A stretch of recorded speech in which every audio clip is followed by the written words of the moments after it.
were earlier nominated by the government, by the Lieutenant Governor on the advice of the government.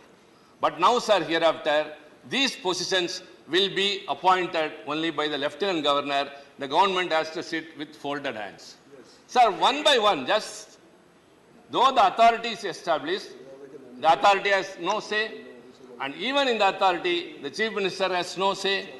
Number two, the Council of Ministers, the Cabinet becomes redundant. The Minister becomes redundant. Number four, sir, all the commissions, all the corporations, all the statutory authorities will be appointed by the Lieutenant Governor. And then, proroguing and summoning also comes to the power of the Lieutenant Governor. Earlier, sir, the Council of Ministers will decide a date and they will represent to the Lieutenant Governor and he will summon. Now that Lieutenant Governor can do. So, the government cannot, if at all an urgent issue has to be resolved, if the assembly has to be convened, the Chief Minister or the Council of Ministers has no power. Sir, kindly tell us. We are not just accusing the government or pointing fingers, what you are doing is wrong, but kindly explain to us why all these things happen. A government which has been elected by the people, they have to cater to the needs of the people. They only know the local people's aspirations. That's why we are pleading for state autonomy. When the voice for decentralization is going up and up, this government is traveling on the opposite direction. Powers are centralized in the union government again and again. What will happen? It will get broken. Sir, India, which is known for federalism, sir, everything is under threat now. Secularism is under threat now. Especially, sir, we are very much concerned that this bill again strikes at the very root of federalism. Sir, let me quote Dr. Baba Saheb Ambedkar. Ambedkar, in November 4, 1948, this bill disregards the constitutional morality. That's what I'm trying to drive at. Dr. Ambedkar on November 4th, 1948 in the Constituent Assembly, quote, while everybody recognizes the diffusion of constitutional morality for the peaceful working of a democratic constitution, there are two things interconnected with it, which are not, unfortunately, generally recognized. One is that the form of administration has a connection with the form of the Constitution. The other is that it is perfectly possible to pervert the Constitution. Sir, underscore. The other is that it is perfectly possible to pervert the Constitution without changing its form by merely changing the form of administration and to make it inconsistent and opposed to the spirit of the Constitution. Sir, it is not a statement by Tiruchi Siva. It is Dr. Ambedkar in the Constituent Assembly.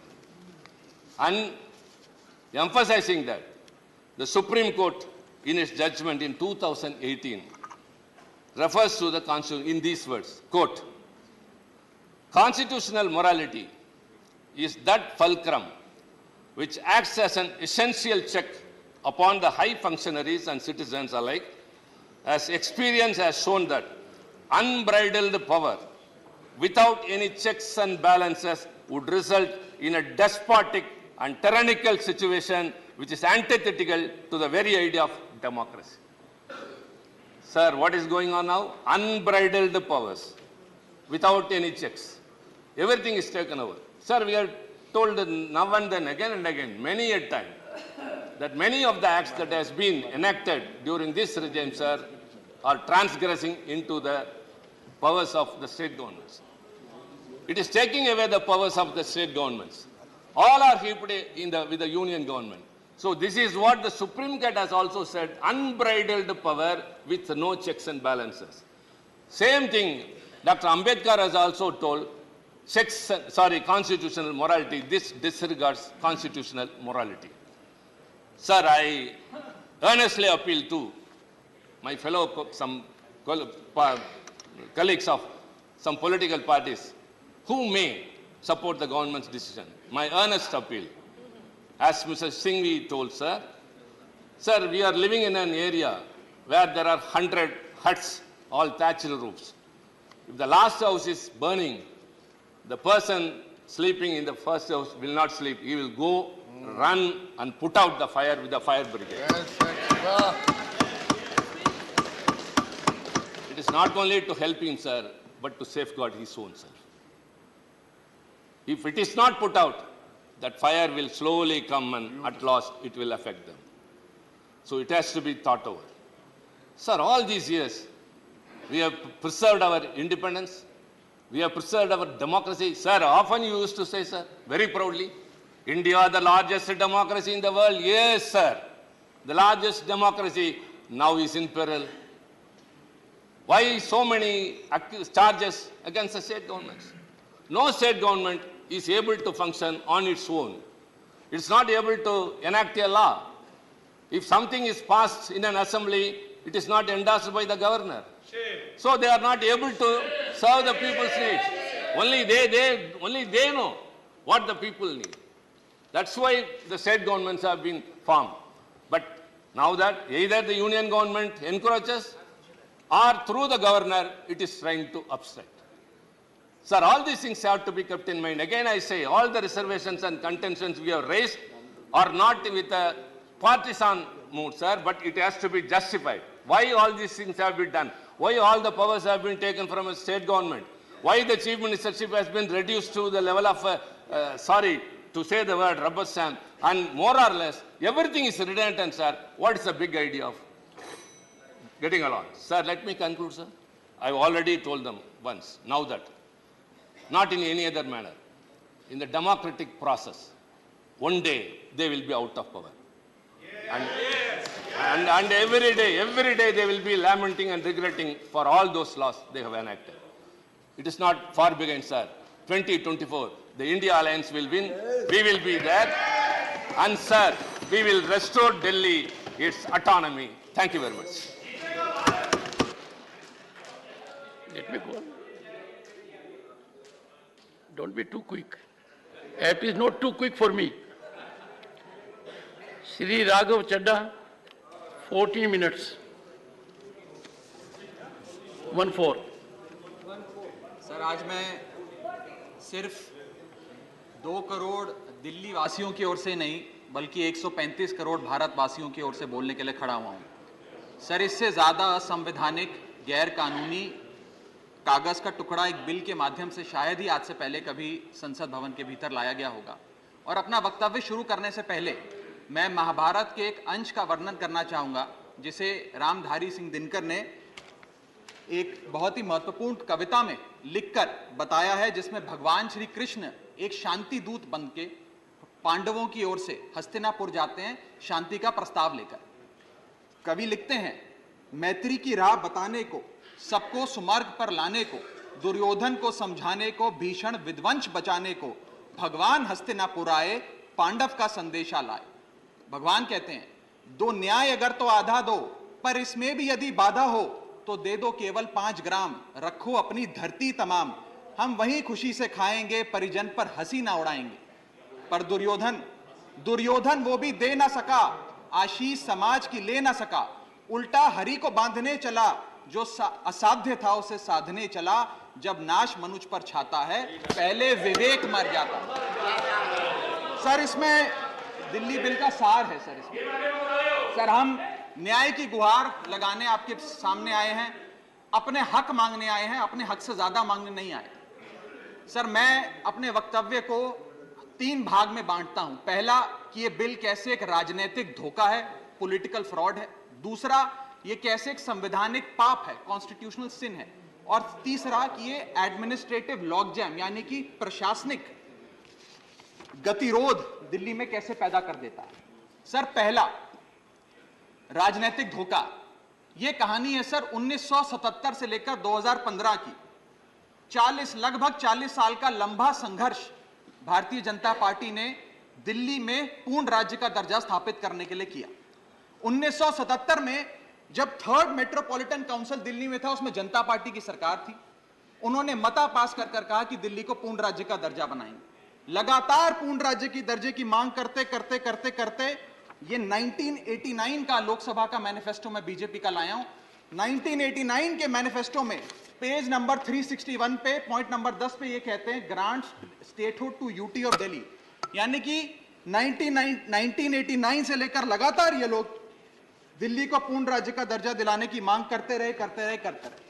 यहां तक कि जब 1991 में कांग्रेस की सरकार ने दिल्ली में विधानसभा का गठन किया, उससे भी नापर्याप्त मानते हुए लाल कृष्ण आडवाणी जी, मदन लाल खुराना जी सबने बयान दर्ज कराए कि यह भी दिल्ली के साथ न्याय नहीं है, दिल्ली को पूर्ण राज्य का दर्जा मिलना चाहिए और हम इसके लिए आंदोलन चलाएंगे। और लगातार इन लोगों ने संघर्ष किया, आंदोलन किया।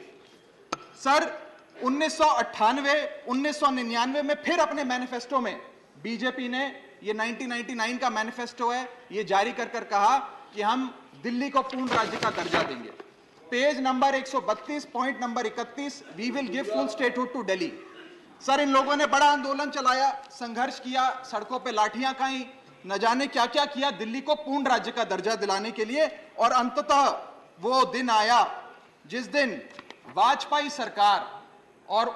सरकार के उप प्रधानमंत्री आदरणीय लाल कृष्ण आडवाणी जी इस सदन के भीतर एक बिल लाए, द कॉन्स्टिट्यूशनल अमेंडमेंट बिल 2003, जो दिल्ली को पूर्ण राज्य का दर्जा देता है।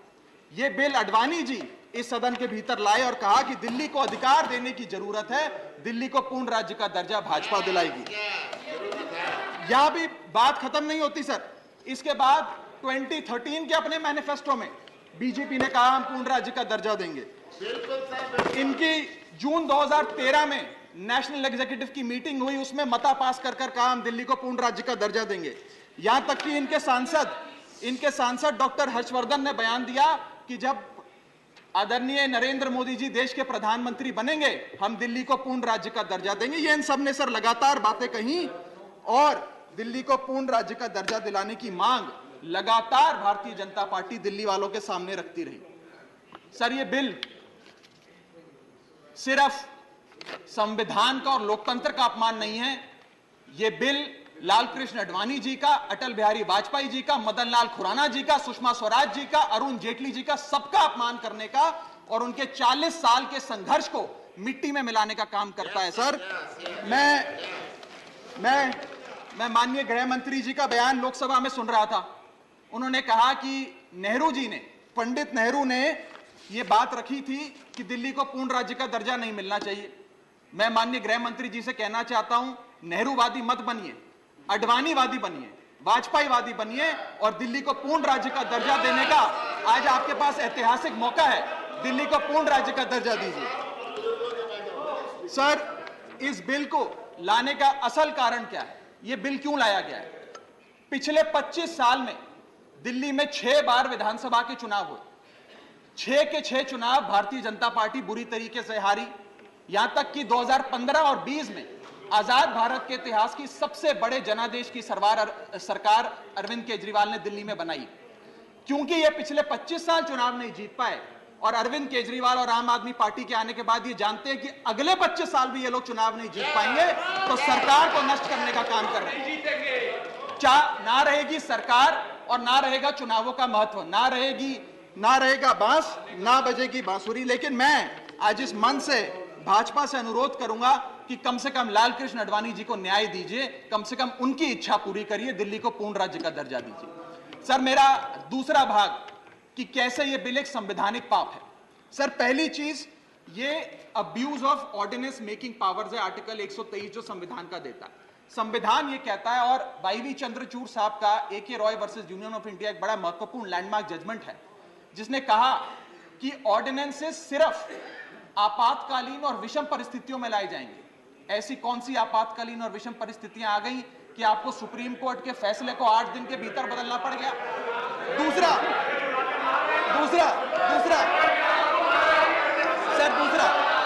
देखिए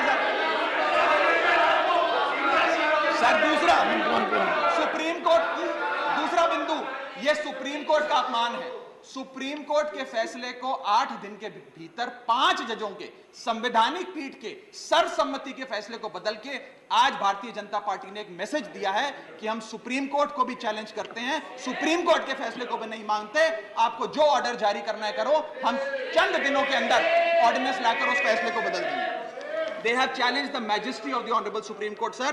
और मैं आपको ये कहना चाहता हूं कि आजकल जो ऑर्डिनेंस लाने की जो एक फेटिश इस सरकार ने देखी, चाहे वो लैंड एक्विजिशन बिल हो, चाहे वो फार्म बिल हो, चाहे ईडी के डायरेक्टर का एक्सटेंशन हो, जो ये सारी चीजें ऑर्डिनेंसेस के माध्यम से इन्होंने करी थी, इस बिल का हश्र भी वही होगा जो सारे पुराने बिलों का हुआ था। सर, थर्ड बिंदु कि कैसे ये बिल संघीय ढांचे को एरोड करता है। हमारा भारत का संविधान और सुप्रीम कोर्ट का 2023 का 2018 का संवैधानिक पीठ का फैसला कहता है कि दिल्ली के पास एक यूनिक फेडरल आइडेंटिटी है, यूनिक कॉन्स्टिट्यूशनल आइडेंटिटी है, और भारत का संविधान जो हमें संघीय ढांचा देता है, जो शक्तियां देता है, उन शक्तियों को एनक्रोच करने का काम यह सरकार करती है, हमसे अफसरशाही और तमाम शक्तियां छीनकर। मैं आपको सुप्रीम कोर्ट का वो एक वाक्य पढ़ के सुनाना चाहूंगा। The majority in the 2018 constitutional जज bench held that while the NCT of Delhi could not be accorded with the status of a state, the concept of federalism is applicable to Delhi. हम पूर्ण राज्य नहीं है, लेकिन फिर भी राज्य का दर्जा एक संघीय ढांचे के परिप्रेक्ष्य में दिल्ली को मिलता है। उसके बाद सर, इन लोगों ने तो कमाल ही कर दिया। आज बिना संवैधानिक संशोधन लाए संविधान को बदल दिया, मात्र एक एक्ट ऑफ पार्लियामेंट से, जो आज तक शायद भारत के इतिहास में कभी नहीं हुआ।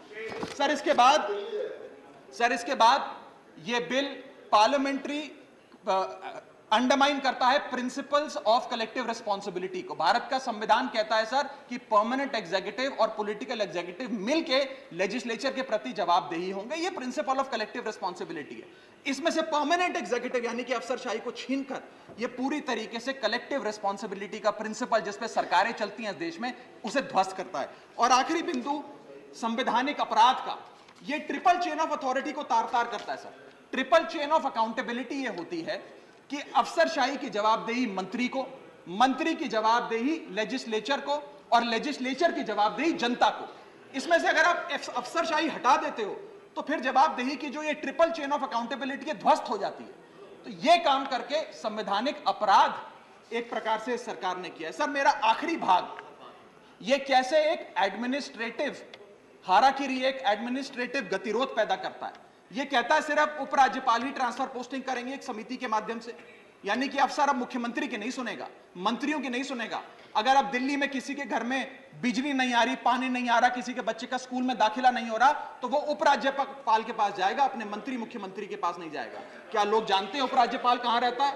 उपराज्यपाल कौन सी विधानसभा से चुनाव लड़ा, उपराज्यपाल ने कौन सा चुनाव जीता? लेकिन सारी शक्तियां एक चुनी हुई सरकार से निकालकर उपराज्यपाल को देता है। ये आगे कहता है सर ये बिल कि हम एलजी को सोल डिस्क्रिशन देते हैं, स्वयं के विवेक से फैसले लेने की तमाम शक्तियां। आज तक उपराज्यपाल और गवर्नर काउंसिल ऑफ मिनिस्टर्स की एड एंड एडवाइस से बाध्य थे, लेकिन यह बिल उपराज्यपाल को सुपरसीडिंग पावर देता है।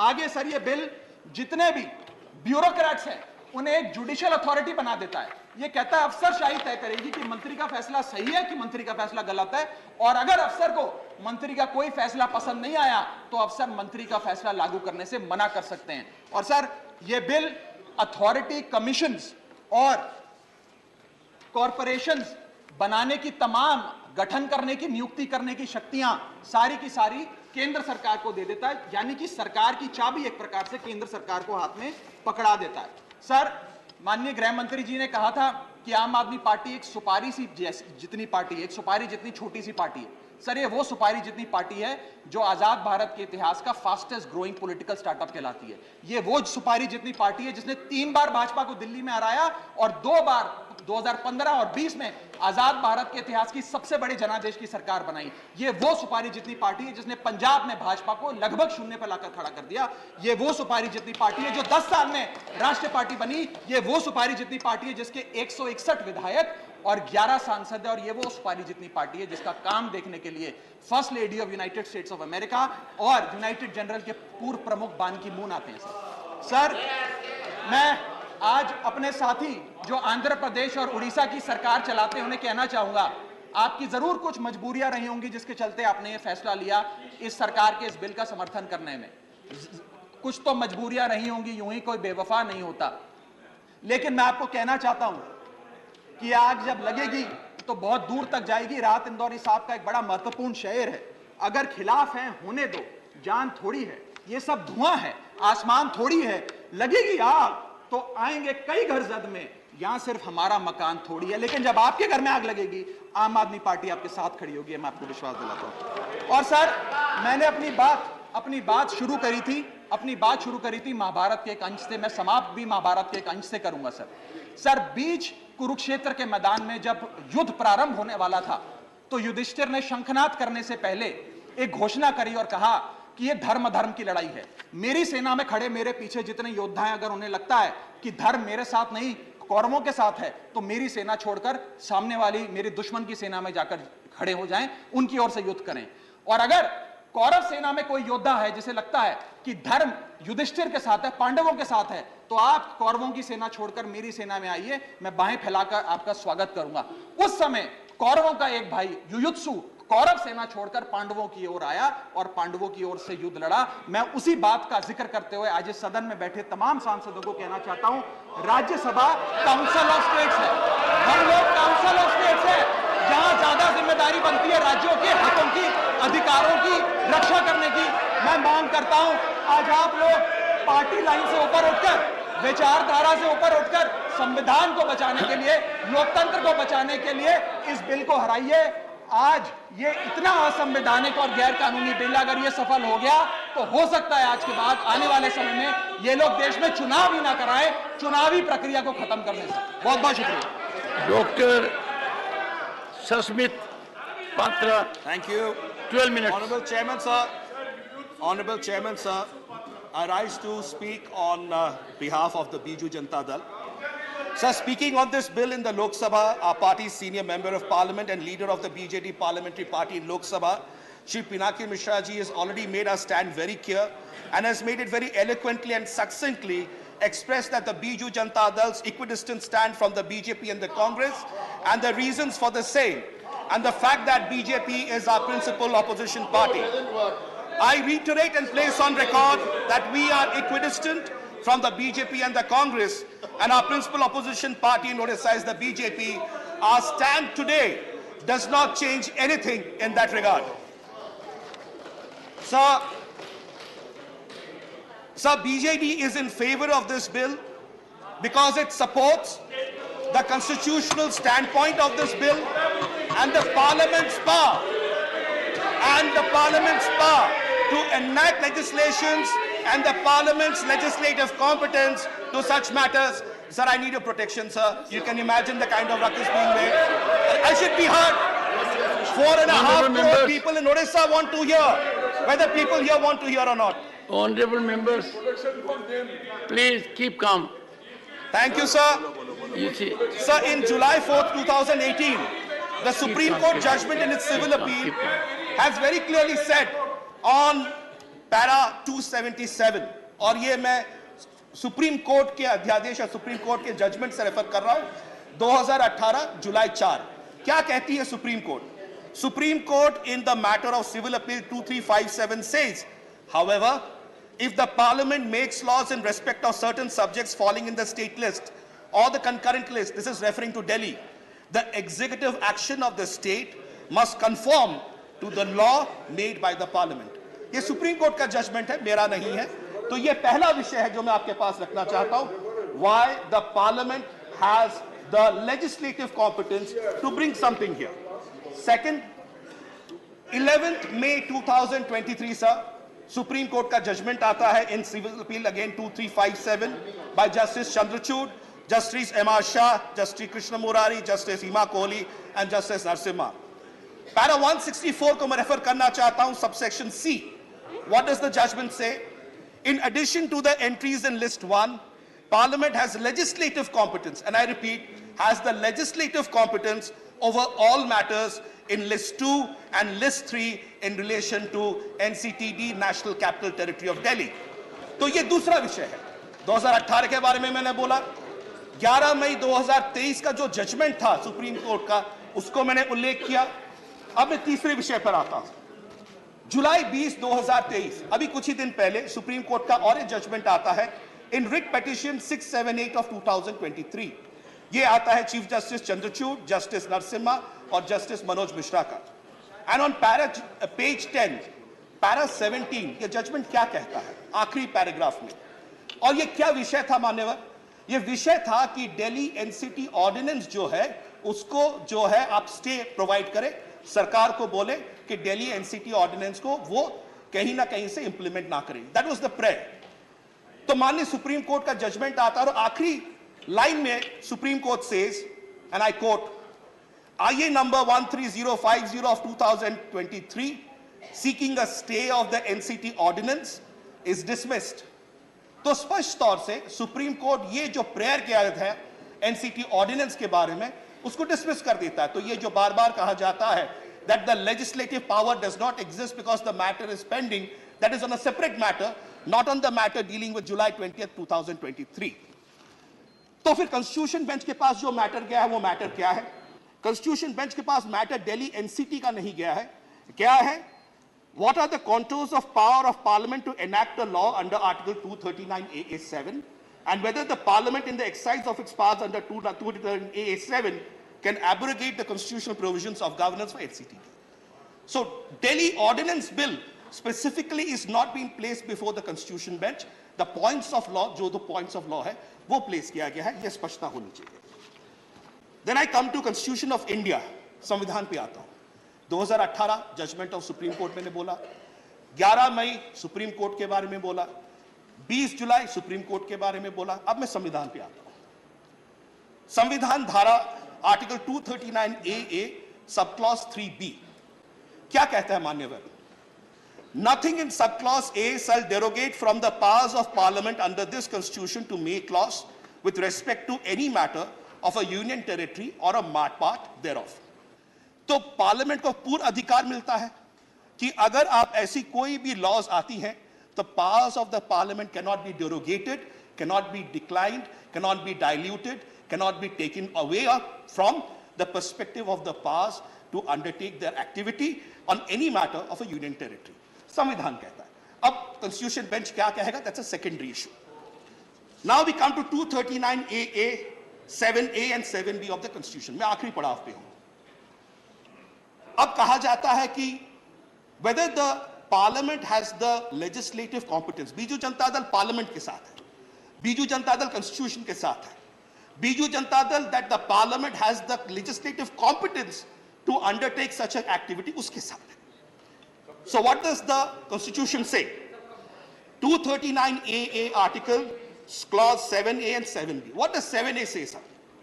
7A कहता है Parliament may, by law, make provisions for giving effect to or supplementing the provisions contained in the foregoing clauses and for all matters thereunto or consequential thereto। इसका मतलब क्या है? सारा आज बता देता हूं कि पार्लियामेंट के पास तमाम वो पावर्स हैं जिससे कि 239AA जो कि दिल्ली एनसीटी के बारे में है उस पर अपने रूल्स, अपने लॉज कर सकता है। 7B, any such law as is referred to subclause A shall not be deemed to be an amendment of this constitution। तो जो बात आती है बार बार constitution amendment की, clause 7B बहुत clearly संविधान का बताता है that this is not any changes in 239AA 7A and 7B के तहत is not considered as a constitution amendment, it can be undertaken। माननीय अब मैं और 2-3 मिनट लूंगा और मैं खत्म करूंगा। So sir, this is a constitutional issue, this is a legislative issue, this is not a political one। This is an issue which is before the power of the parliament to legislate and its legislative competence। It's not about parties or governments। Sir किसी ने कहा था, एक बहुत बड़े महापुरुष ने, एक बहुत बड़े लीडर ने, सरकारें आएंगी जाएंगी, पार्टियां बनेंगी बिगड़ेंगी, संविधान रहना चाहिए, इस देश का संविधान, इस देश की सोच रहनी चाहिए।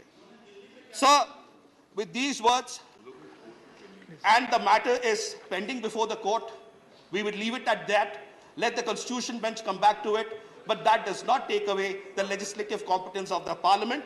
We will continue our equidistant policy from both the BJP and the Congress, and Biju Janata Dal, led by our leader and Honorable Chief Minister Shri Naveen Patnaik ji, will continue to support the constitutional position and the parliament's power to enact this piece of legislation। Thank you। Jai Hind, Bande Utkal। Thank you। माननीय V. Vijay Sai Reddy। Reddy ji, you have 12 minutes। Please let him speak, please। Thank you. Please, please. Thank you, Deputy Chairman, sir. No comments while sitting on chair. Sir, I, on behalf of my party and my Chief Minister, Y.S. Jagan Mohan Reddy Garu, raised to support this bill. And I need to respond in this regard while putting forth my arguments, observations. I will have to respond Manu Singhvi ji and also Raghav Chadha ji, who is not seen here. No. Please, please, no. Sir, the crux of the entire bill has to be understood in the light of the provisions of Article 239AA, as my colleague has pointed out, sir. Sir, 239AA Clause 3 has got three subclauses. Subclause A, Subclause B, Subclause C. Sir, Subclause A states, Delhi legislature has got the power to make the laws. Insofar as the issues are concerned, except public order, law and police. Sir, Subclause B states that Parliament shall have the power to make the laws with respect to any matter of our Delhi, any matter.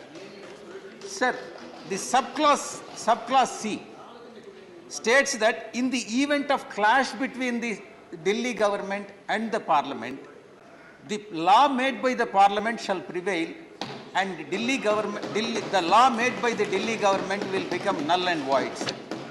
This is the Constitution clearly provides Parliament an upper hand when it comes to the making laws for Delhi. Therefore, the argument put forth by AAP and also the learned senior advocate Manu Singhvi ji observations are not will not stand before the law, sir. Then coming to the Supreme Court judgment, the second issue which I am dealing with, sir. Sir, on the issue, please. On the issue whether the Parliament can make the law on services in Delhi, that is the issue. The Supreme Court has categorically stated, quote, in verbatim, the power of Parliament to enact the law granting government executive power over services is not in contention. It is now a settled position of law. So therefore, Supreme Court has not stated anything against the government or said any Parliament is not barred. Parliament is barred in making the rules in respect of services, sir. The second point, sir, hence on the issue whether Parliament can make the law to limit the executive power of Delhi government over services. In this regard, the Supreme Court has said, quote, sir, the executive power of Delhi government shall be subject to and limited to the executive power conferred upon by the central government, by the Constitution or law made by the Parliament, sir. So Supreme Court is very clear and very categorical, sir. The cumulative reading of these two observations of the Apex Court supports this bill. Therefore, YSR Congress Party supports this bill, sir. Sir, even the Supreme Court has noted in verbatim, sir, quote, the purpose of the Article 239AA is to confer expanded legislative competence upon the Parliament when it comes to the Delhi, since it is a capital of the country and therefore must be dealt with different considerations. This is what the Supreme Court judgment is, sir. Therefore, the arguments that have been put forth by Honorable Senior Advocate does not stand for judicial scrutiny, sir. Sir, I'll have to oppose I'll have to counter Chaddaji, Raghav Chaddaji, sir. There has been a lot of controversy surrounding the bill, sir. This controversy has been created only by Congress Party, AAP and other supporting parties, that is INDA. And it is an attempt to mislead the public for their own selfish political gain, sir. Sir, Deputy Chairman, sir, please listen to me, sir. In fact, the very member of this August House, my friend Raghav Chadda ji has pointed out, sir, he has said, लगेगी आग तो आएंगे कई घर जद में, यहाँ हमारा अकेला मकान तोड़े ही हैं. That is what he has said. Sir, I am responding to Raghav Chadha ji. He has also said that certain non-NDA parties are under compulsion and coercion to support this bill. That is what he has stated. Please stop it. ED may come to you also. Don't. Please, Sir, no, Sir, I would like to. no Please. cross-talk, please. I would like to remind Raghav Chadha ji that the fire doesn't start just like that, sir. Fire doesn't start without fuel. It is Aam Aadmi Party which has put the fuel. That is the reason why whole confusion and the entire state of affairs which are prevailing now, sir. I would only advise the honorable member Raghav Chadha ji not to play with the fire, what he has referred to.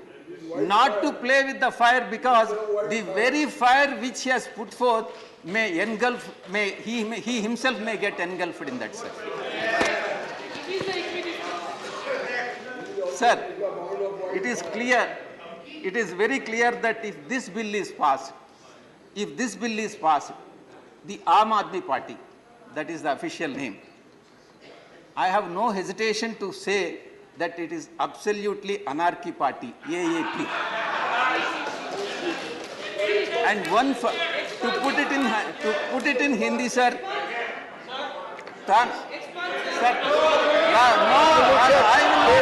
I will not yield to you. Record will be checked. No, sir. Nothing is Sir, the record will be checked. Please, let them please get take an it. opportunity. Whenever they get an opportunity, they can speak. Please take your I seat. will not yield, sir. He is not yielding. I am not Please yielding. take your seat. I am not yielding, Please, sir. please continue your speech. I will put one step forward and say Tanashahi party. That is what they are doing now. Tanashahi party, anarchy party. What they are doing is that nothing but an anarchy, sir. Please take your Can seat. no longer Please take Delhi for selfish and ulterior motives. Sir, please. Sir, I have to bring to your kind notice. One of the observations made by one of their founder members, sir. Sir, one of the founder members of Aam Aadmi Party, famous personality, has categorically said, he was poet and he was very popular leader also, Kumar Vishwas. What did he say? What did he say? Sir, he has made an allegation that the convener of the party, that is Aam Aadmi Party, has supported separatists and collected funds from the separatists for the elections. That is what the state of affairs, sir. Sir, it is not me who is saying this. It is the founder member of their party. It is the founder member of their party who has said it. Please, you know, Mani, please. Raghav Chadha ji, Take your chair, come to you. please. There are some more issues. माननीय V Vijay Sai Reddy ji, Sir, आप जानते हैं माननीय chairman ने Sir, कहा जो भी I'm बातें आप talking कहते हैं on bill उसको only, sir. सब्सिट्यूट करना पड़ता है यहाँ पे। Sir, I am talking on bill only. जो आप कहते हैं उसकी रिस्पॉन्सिबिलिटी लेनी पड़ेगी। Raghav Chadha has commented on YSRCP. That is the reason why I am responding to him, sir. आपस में कमेंट ना करें, speak on the bill please address please But we won't collect the funds from the separatists. Please. We have not collected the funds from आपस separatists. में comment नहीं, please address the chair. Sir, I will respond to him appropriately, sir. Please. Sir, I would like to know why they need power. Why they need power? Please. Is it to support the separatists? Is it to support the anti-nationals? They require power.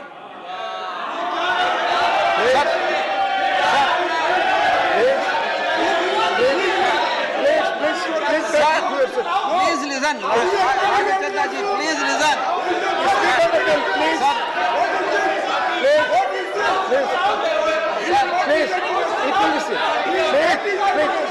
Raghav Chadha ji, back to your seat.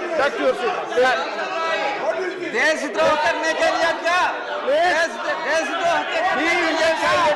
I am asking you. V. Vijay Sai Reddy ji, address, please. Sir, Your chair. sir, many members like me would like to know Please. what happened to the founder members of Aam Aadmi Party, Please. like Shanti Bhushan, Prashanti Bhushan, Yogendra Yadav, Kumar Vishwas, Ashutosh. What happened to them?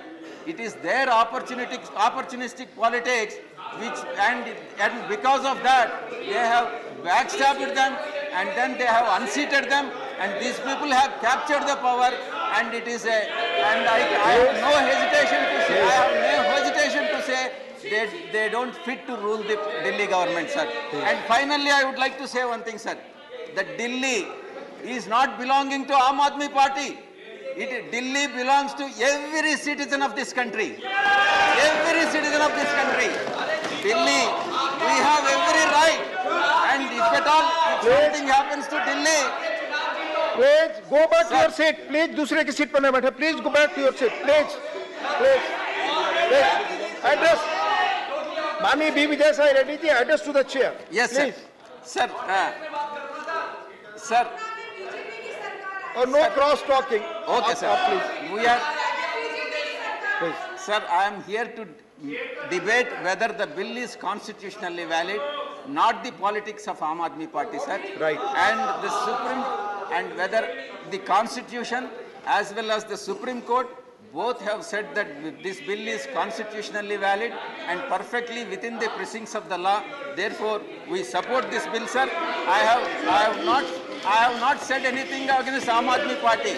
I am just bringing it to the notice of this august house what their founder members have said. What their founder members have said. And I reiterate once again that absolutely anarchic party, Mr. Pathak, please. absolutely anarchic party Mr. Sandeep Pathak, can't act please. like this. Please. Thank you very much. Thank you. Thank you. Dr. Radha Mohan Das Agrawal. माननीय उपसभापति महोदय, मैं दिल्ली राजधानी राष्ट्रीय राज्य क्षेत्र शासन संशोधन विधेयक 2023 के समर्थन में बोलने खड़ा हुआ। महोदय, इस दुनिया में 3 तरह के लोग होते हैं। एक वो जो कोई भी परिस्थिति हो सत्य बोलते हैं, सत्यवादी हरिश्चंद्र। एक वो जो हमेशा सत्य बोलते हैं, कभी कभी मजबूरी में असत्य बोलते हैं, नरोवा हस्ती, धर्मराज युधिष्ठिर। एक सामान्य नागरिक होते हैं जो मजबूरी में सत्य भी बोलते हैं, कभी कभी असत्य भी बोलते हैं। 2013 के बाद इस देश के राजनीतिक परिवेश में एक नया प्राणी उदय हुआ है, जो गीता पर शपथ लेकर कहता है कि मैं झूठ बोलता हूं, झूठा ही बोलूंगा और झूठा ही बोलता रहूंगा, मैं उसका नाम नहीं लूंगा। अध्यक्ष महोदय, 2014 में जब यह पार्टी सरकार में आई थी तो दिल्ली के व्यापारियों ने बड़े समर्पण भाव से इसका समर्थन किया था। दिल्ली के व्यापारियों के साथ इन्होंने एक बैठक की। बैठक में दिल्ली के व्यापारियों को कुछ सपने दिखाए। क्या थे वो सपने? हम ready to use and shift market बनाएंगे। 2014 एक भी मार्केट नहीं बना। उन्होंने कहा कि हम दिल्ली के सारे बाजारों को मॉडल बाजार बना देंगे। एक भी बाजार मॉडल नहीं बना। उन्होंने कहा कि हम दिल्ली के बाजारों को, चूंकि लोडिंग और अनलोडिंग नहीं होती है, हम रिलोकेट करेंगे। एक भी बाजार रिलोकेट नहीं हुआ। उन्होंने कहा कि हम दिल्ली में बिजली का बिल कम करेंगे। सच्चाई यह है कि कमर्शियल का बिल दिल्ली में सारे अधिभार को छोड़ करके सबसे अधिक है, पूरे देश में सबसे अधिक है। 9 रुपए से लेकर के 14 रुपए तक का बिल देना पड़ता है। इन्होंने कहा हम दिल्ली में आएंगे तो दिल्ली का विकास कराएंगे। 9 साल के इतिहास में अगर नितिन गडकरी न होते तो इन्होंने एक भी फ्लाईओवर दिल्ली में नहीं बनवाया है। इन्होंने दिल्ली के व्यापारियों से कहा 10 मिनट की बारिश में आपके यहाँ पानी लगता है, हम इसका इलाज कर देंगे। आज की स्थिति यह है कि 10 मिनट तो दूर, 2 मिनट भी पानी बरस जाए तो पुरानी दिल्ली पानी में डूब जाती है। इन्होंने कहा कि हम आपके हाउस टैक्स को, चुप रहो, इन्होंने कहा कि हम हाउस टैक्स को कम करेंगे। सच्चाई क्या किया इन्होंने? कमर्शियल टैक्स को 3 गुना किया। और उपसभापति महोदय, यह अकेला राज्य है जहां व्यापारी कमर्शियल टैक्स भी देता है और अपने दुकान के सामने का कूड़ा उठाने के लिए 500 रुपए से लेकर के 5000 रुपए तक का शुल्क भी अदा करता है। इन्होंने वादा किया था कि हम झोपड़ी झुग्गी वालों को पक्का मकान बना के देंगे। सच क्या है? भारत सरकार ने करोल बाग में 8000 मकान बनाए और शिफ्ट किया। जब इनको मालूम हो गया कि झोपड़ी झुग्गे वाले इस पक्के मकानों में चले जाएंगे तो हम इनका शोषण करके इनका वोट नहीं ले पाएंगे, तब से लेकर आज तक इन्होंने भारत सरकार को दिल्ली में झोपड़ी झुग्गी के पक्के मकानों बनाने के लिए एनओसी तक नहीं दिया। अध्यक्ष महोदय, इन्होंने वादा किया था कि हम दिल्ली के 351 सड़कों को रेजिडेंशियल की जगह पर कमर्शियल परमिशन देंगे। सच यह है कि आज 9 साल हो गया, एक भी सड़क को इन्होंने रेजिडेंशियल से कमर्शियल में बदलने का काम नहीं किया। जब अभी चुनाव हो रहा था एमसीडी का, एक मुख्यमंत्री गाजीपुर के पहाड़ पर जाता है, कुतुब मीनार की ऊंचाई पर चढ़ता है, कहता है दिल्ली कूड़े से डूबी हुई है, एमसीडी हमको दे दो, हम दिल्ली से कूड़ा खत्म कर देंगे। और सच्चाई क्या है? बजट में व्यवस्था करने के बाद कितनी क्रूर है यह दिल्ली सरकार। इसने अपने ही एमसीडी के लोगों से कहा हमने बजट में व्यवस्था की होगी, लेकिन जो व्यवस्था 850 रुपए करोड़ की कूड़े को हटाने के लिए की है वो हम तुमको नहीं देंगे। अपने ही सरकार को इन्होंने पैसा नहीं दिया। अध्यक्ष महोदय, इन्होंने कहा था कि दिल्ली में व्यापारिक विस्तार करने के लिए हम झोपड़ी और हम ट्रेड फेयर लगाने का काम करेंगे। दिल्ली के व्यापारी आज भी इंतजार कर रहे हैं कि दिल्ली में कोई ट्रेड फेयर लगाने का काम ये लोग कर सकें। इन्होंने कहा था कि हम दिल्ली की यातायात व्यवस्था को बेहतर करने के लिए रैपिड रेल ट्रांजिट सिस्टम लाएंगे। 700 करोड़ रुपया खर्च करना था। अभी सुप्रीम कोर्ट ने कहा विज्ञापन पर 1100 करोड़ खर्च करने वाली ये सरकार दिल्ली के यातायात पर 700 करोड़ रुपए तक नहीं खर्च कर पाई। अध्यक्ष महोदय, इन्होंने इस प्रकार से दिल्ली के लोगों को धोखा दिया तो किया क्या? मैं बैठा था कोपू की बैठक में, अमर पटनायक जी हमारे मेंबर थे। उन्होंने कहा जल्दी जाइए, दिल्ली डूब रही है, पानी लग गया। मैं उठ करके भागा। मैं वेस्टर्न कोर्ट में रहता हूं, वहां पहुंचा। वेस्टर्न कोर्ट में पीने के लिए पानी नहीं था। मैंने पूछा ऐसा क्यों? बोला वजीरपुर सेंटर डूब गया, इसलिए पूरे दिल्ली को पीने का पानी नहीं मिलेगा। कैसी शर्मनाक स्थिति पैदा कर दी। पहली बार अध्यक्ष महोदय 2019 में 8 लाख क्यूसेक पानी छोड़ा गया था और दिल्ली में कोई भी बाढ़ नहीं आई थी। इस साल सिर्फ 3,59,00,000 क्यूसेक पानी छोड़ा गया और पूरी की पूरी दिल्ली डूब गई। इसलिए डूब गई कि इन्होंने काम भी नहीं किया। 2 साल तक सिंचाई विभाग की बोर्ड की इन्होंने बैठक नहीं की। बैठक की डेट तय की, दिल्ली ने मुख्यमंत्री ने आने का वादा किया, मुख्यमंत्री गायब हो गया। दूसरी महिला मंत्री पहुंची, वो भी गायब हो गई।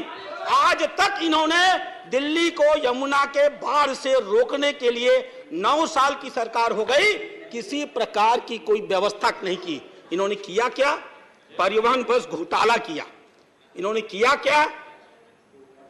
उपराज्यपाल ने अभी 437 लोगों को निकाला है।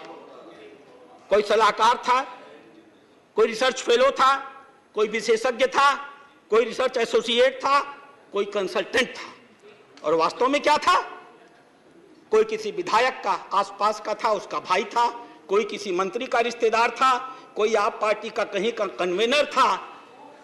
ऐसे ऐसे लोगों को इन लोगों ने आरक्षण के सारे नियमों को धता बताते हुए बिना प्रॉपर तरीके से 60,000 से लेकर के 1.5 लाख तक रुपए तक की मासिक वेतन पर रखने का काम किया। और सबसे बड़ी बात, दिल्ली के 150 ऐसे चौराहे हैं अध्यक्ष उपसभापति महोदय, जहां अगर आप जाएंगे तो आदमी अपने हाथ में तख्ती लेकर खड़ा रहता है दिल्ली के सरकार की उपलब्धियों को बताने के लिए। एक एक चौराहे पे 4-4 आदमी, उनको तनख्वाह दी जाती है 20,000, लेकिन चेक से दिया जाता है 4,000। ये 16,000 रुपया ये लोग उसको कहां से पैसा लाके देते हैं? शायद अगर ये बताते तो बहुत बेहतर होता। और अध्यक्ष महोदय जिसका सबसे बड़ा ढिढोरा पीटते हैं, मोहल्ला क्लिनिक। अभी कर्नाटक के स्वास्थ्य मंत्री आए थे, इनके स्वास्थ्य मंत्री के साथ अभी वो एक मोहल्ला क्लिनिक देखने गए थे। देखने के बाद उन्होंने एक ट्वीट किया, वो ट्वीट आज भी उस मंत्री के ट्विटर हैंडल पर मौजूद है। और क्या लिखा उन्होंने? Visited a mohalla clinic in Delhi with hardly any people there. एक आदमी भी वहां नहीं था। Our clinic in Karnataka have more facilities including laboratories to be immediately tested. यानी वहां पर हमारे कर्नाटक में ऐसी लैबोरेटरीज हैं जो तुरंत जांच कर लेते हैं। और आगे क्या लिखा?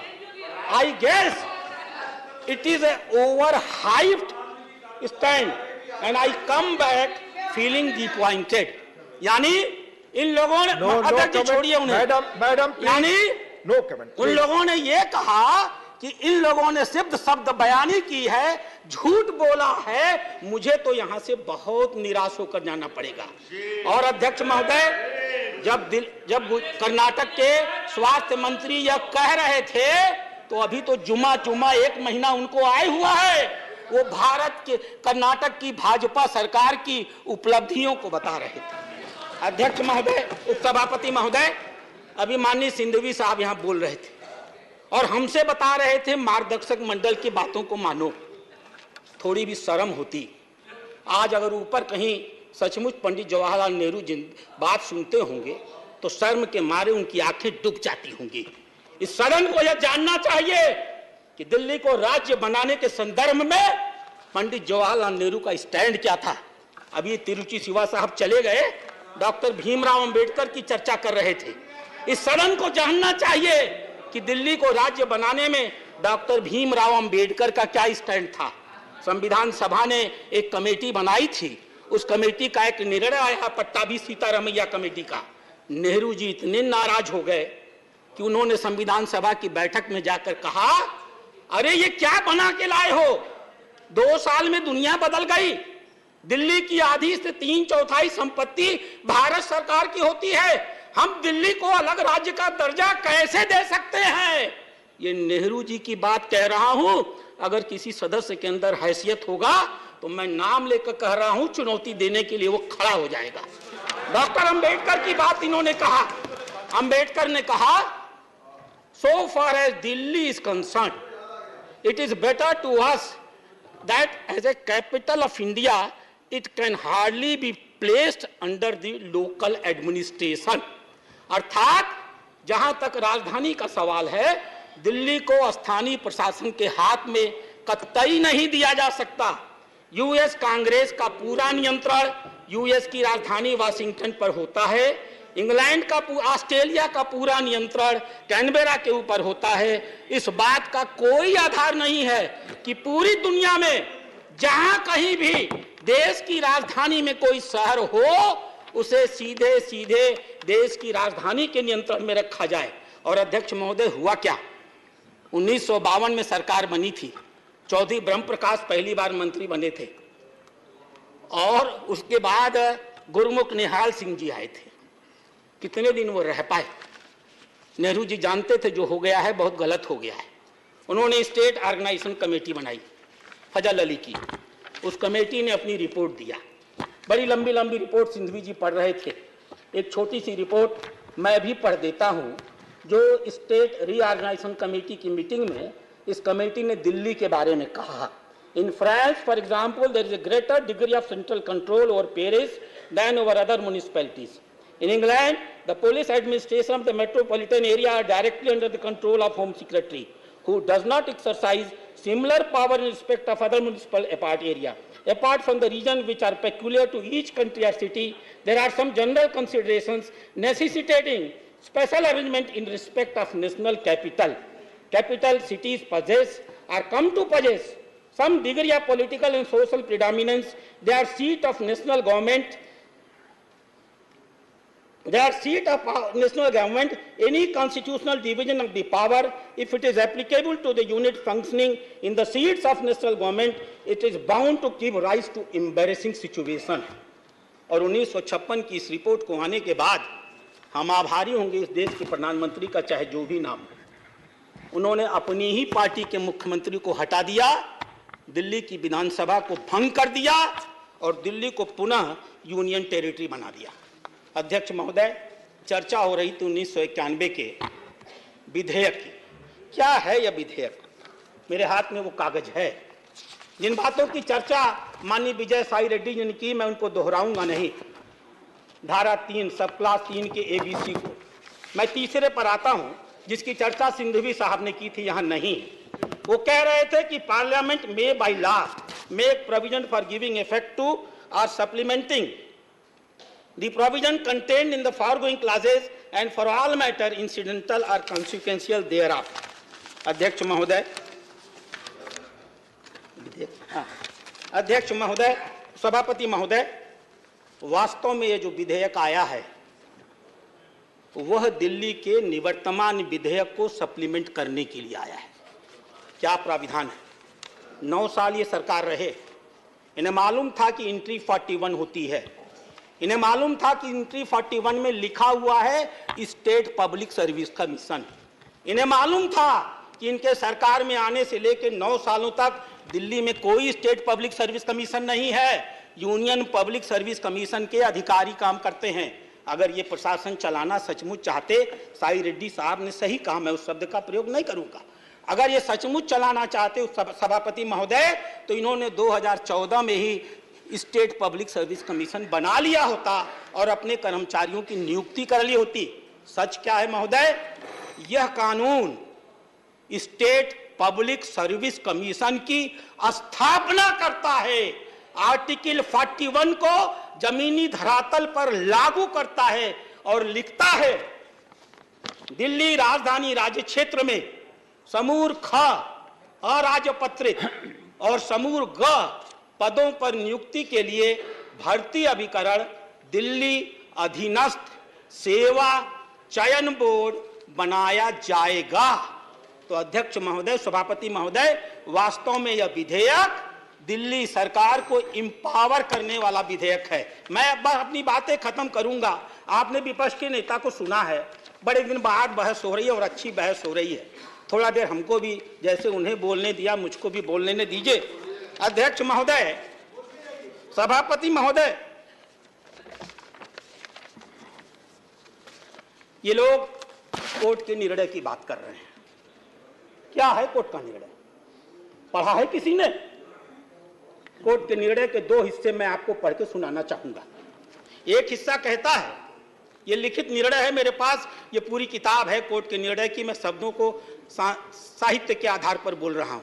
कोर्ट का निर्णय कहता है, the parliament has legislative competence over all the matters in the list 2 and the list 3 in relation to the NCTD, including the entries which have been kept out of the legislative domain. बस मैं समाप्त कर रहा हूं। और अंतिम बात क्या कहा कोर्ट ने? ये लोग ले दही दे दही वाले हैं। प्लीज कैसे? अंतिम लाइन सबसे, आप तो विधि विशेषज्ञ हैं, आपसे अधिक कौन जानता है हुजूर? उन्होंने कहा, we have answered the issue refer to the constitution bench. हमको एक इशू रेफर किया गया है, हमने उसका जवाब दे दिया। बाय द ऑर्डर डेटेड 6 मई 2022, 6 मई 2022 को हमें एक इशू रेफर किया गया था, हमने उसका जवाब दे दिया। The registry shall place the paper of this appeal before the regular bench for disposal. यानी डिस्पोजल करने के लिए माननीय उच्च न्यायालय के इस निर्णय को आप जानते हैं सभापति महोदय, इसे रेगुलर बेंच में जाना था और वहां का निर्णय आना था। लेकिन यह रात में अधिकारियों के घर में घुसना, उनके यहाँ लाठी पोठी चलाना, अधिकारियों को मारना, सतर्कता विभाग के कागज निकालना।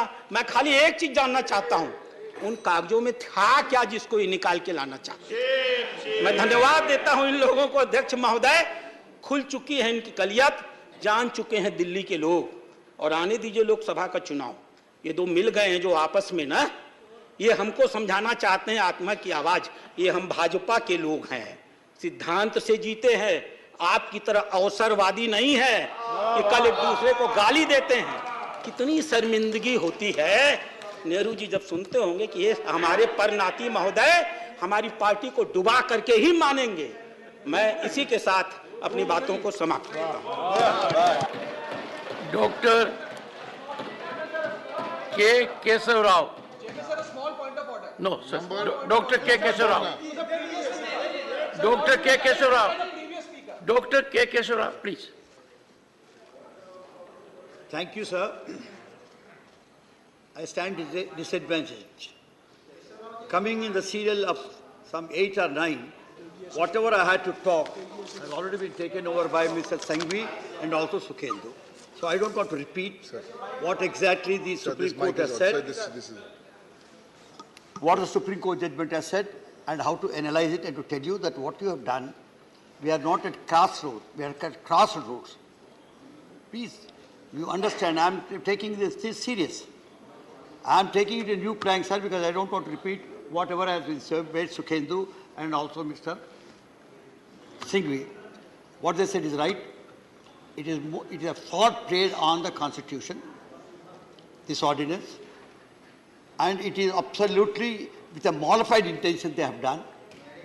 I understand your concern also, sir, because Sukhendu was talking that you had a sardonic smile on your face. It's only because I know this House has all the right to take any legislation it wants. That is your stand, has been the day you took over as the Vice Chairman. But at the same time, its limitations also have to be understood. So that is why I will not take a stand on that. But I will only tell my friend here that we are not discussing the CBI or we are not talking about any criminal law here. We are talking about a constitutional law which is coming to replace the ordinance, which again is a statutory thing. When we oppose it, it is called statutory resolution. We don't oppose it because we are opposing in a debate. We oppose the bill, here in the ordinance bill, as statutory. I don't know why Congress was so much worried when our Sai Reddy was speaking. Everybody has these compulsions, and Sai Reddy's compulsions you will never understand. So please understand the compulsions of each one. As you said, everybody, the compulsions include many things. I don't want to go into them. So politically we take a stand. But anyhow, sir, we have... I am always with Constitution, sir, with this party or that party. I have resigned as a CW's member. I have resigned as Congress. Sir, Lok Sabha has discussed this in detail. And the debate yesterday was very informative and erudite. Because I am not trying to take what Mr. Singhvi or Sukhendu has said, I would like to take the entire debate at a different flag, which you will appreciate, sir. But before doing that, let me also quote what the Home Minister has said in the Lok Sabha yesterday. He was surprised how all of them came together when they were not together at all.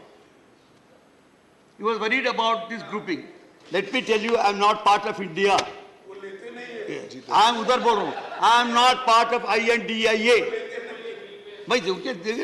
But at the same time, when our nation is threatened, when there is a threat on the border, all of us join together to face the enemy. Like that, today I have an enemy in somebody who is trying to subvert Constitution. This subversion, I am against that. I stand against you because it is the Constitution that matters, not your politics. Unfortunately, the speeches that are being made, the debate that was involving itself into, was all about politics. One blaming the other. That is not the question. Today, right before you is something. And I would say, yesterday, while the debate was very good in the Lok Sabha, a suggestion, not a suggestion, a remark came from the one party, a recognized, known legal brain, Mr. Pinaki Mishra, who said he stood a very stout defense for you.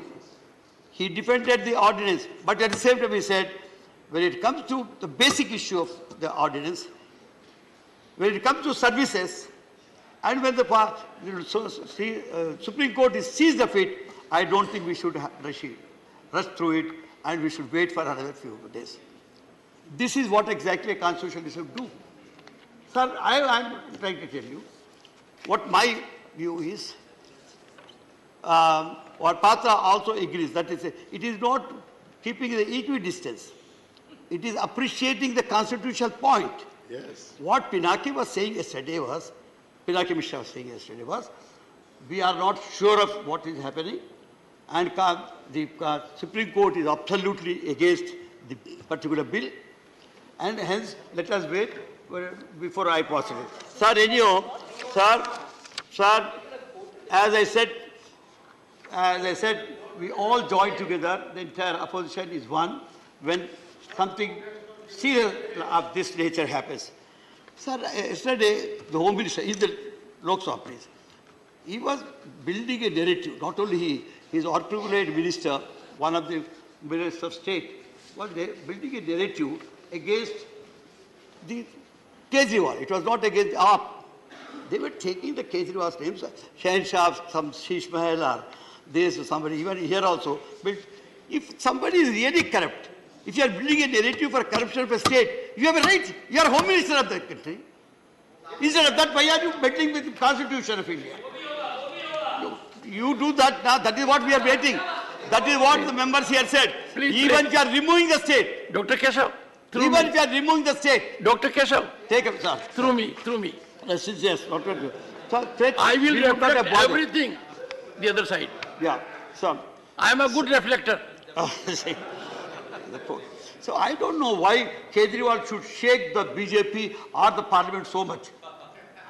I never knew that he was that powerful man, that his corruption has made you pass constitutional amendment bills.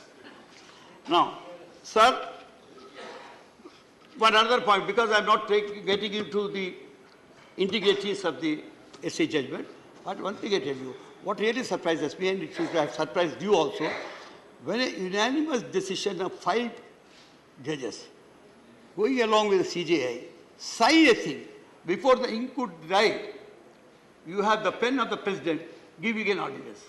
That too, it comes on the last day of the Supreme Court's working days. See, this really gives some kind of suspicion, and as a lawmakers, we get surprised over that kind of gestures. What we expect is, this is a house which discusses the law. If it is not good, we throw it out. If it is good, we opt it. Now, sir, as I have already said, it is a fraud, I will not say. Sir, why it is a fraud is, moreover, I will not again repeat, sir, more than 3 times the Supreme Court judgment said the representative character of a government is what is democracy is all about. And that cannot be replayed. Sir, now, this representative form of government is a triple chain of command, which he said. Again, I will not go into that because much has been said about it now. Sir, I want to take the entire plank on a different plan. I want to take a debate on the different plank. Now, the Home Minister is smiling because he thinks I have no point. I think I have more points than Singhvi has. But I don't want to waste the time of speaking. I have the problem.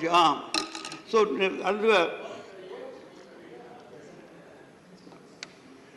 sir, I don't want to recollect or remind you of the Americans and the Supreme Court judgment. But when you read them together, in conjecture, you would understand what is exactly the constitutional morality is. I will not able to. So without constitutional morality, dharma can never be established. Constitution is our dharma. So without morality, that cannot be established.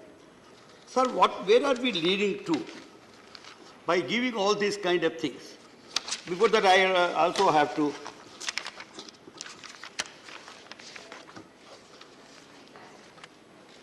wait, my papers. Sir, Mr. Smita, you said this is not about Delhi at all. What was referred to in the Supreme Court is about the cantors of NCTD and also about 239 AAA. What is cantors? It is about functioning. Cantors of 239 NA is nothing but the functioning. On that, the Supreme Court very clearly said, the further ordinance hands over the government Delhi to bureaucrats, and the ordinance hands over the governance of Delhi to its bureaucrats. This is what is happening. That takes me to my subject today, sir. Sir, I'm afraid we are opening a new era. It is a serious matter for the Home Minister to think, and also the ministers, however they are floating. We are entering a new era of what is known as bureaucracy. I am not against bureaucrats. There is a subtle difference between a bureaucrat and a bureaucracy. Bureaucracy is when you make this single-minded thinking into a theory and a policy, it becomes bureaucracy. When you shun your accountability, it becomes bureaucracy. Now we are, by handing over every power to a bureaucrat, and like the chief minister, elected chief minister, elected government, then it becomes bureaucracy. Sir. I want Yadav to appreciate this point, because I'm afraid of this, because this has been discussed time and again in many of the books. Like, sir, even Short Mill said, that man will be accepted if not anybody else. Mill referred to the bureaucracy as a distinct from government, separate from the representative democracy.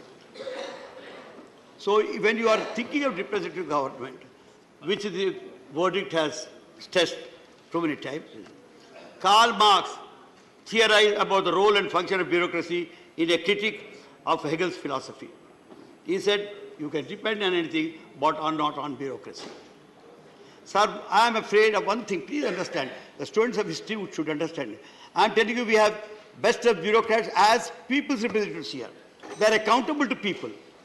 Those who are not accountable are called bureaucrats. In my reference here, those who are coming into this house, like we had one of the best bureaucrats, Mr. Manmohan Singh ji, who ruled this country. So I am not against bureaucrats, but this mindset that we should go to an agency which is not accountable to people and overrule who is accountable to people is what exactly is. Thank you, sir. Sir, I lost it.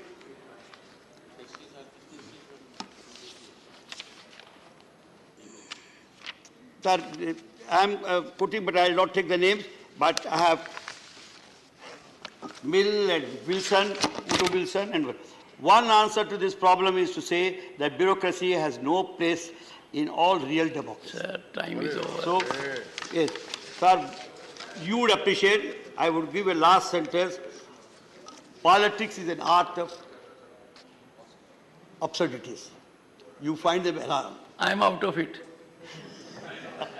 But you wrongly diagnose it and give a wrong remedy. That is what exactly is the thing. Let us think. This is, again, Groucho Marx, the great American writer. So with this, I'll tell you, let us not, in our temptation, open the gates for a new agency to take over the representative character of this country, because we have seen, we have come long way from monarchy to autocracy to aristocracy to democracy and republic, and now the new word used by Supreme Court is representative government. So this is what I was telling you. So my answer is this is, we are crossroads because we are trying to bury democracy, representative character, we are disregarding the representative character, and this bill has to be opposed by everybody who has some kind of a regard for democracy or representative. Thank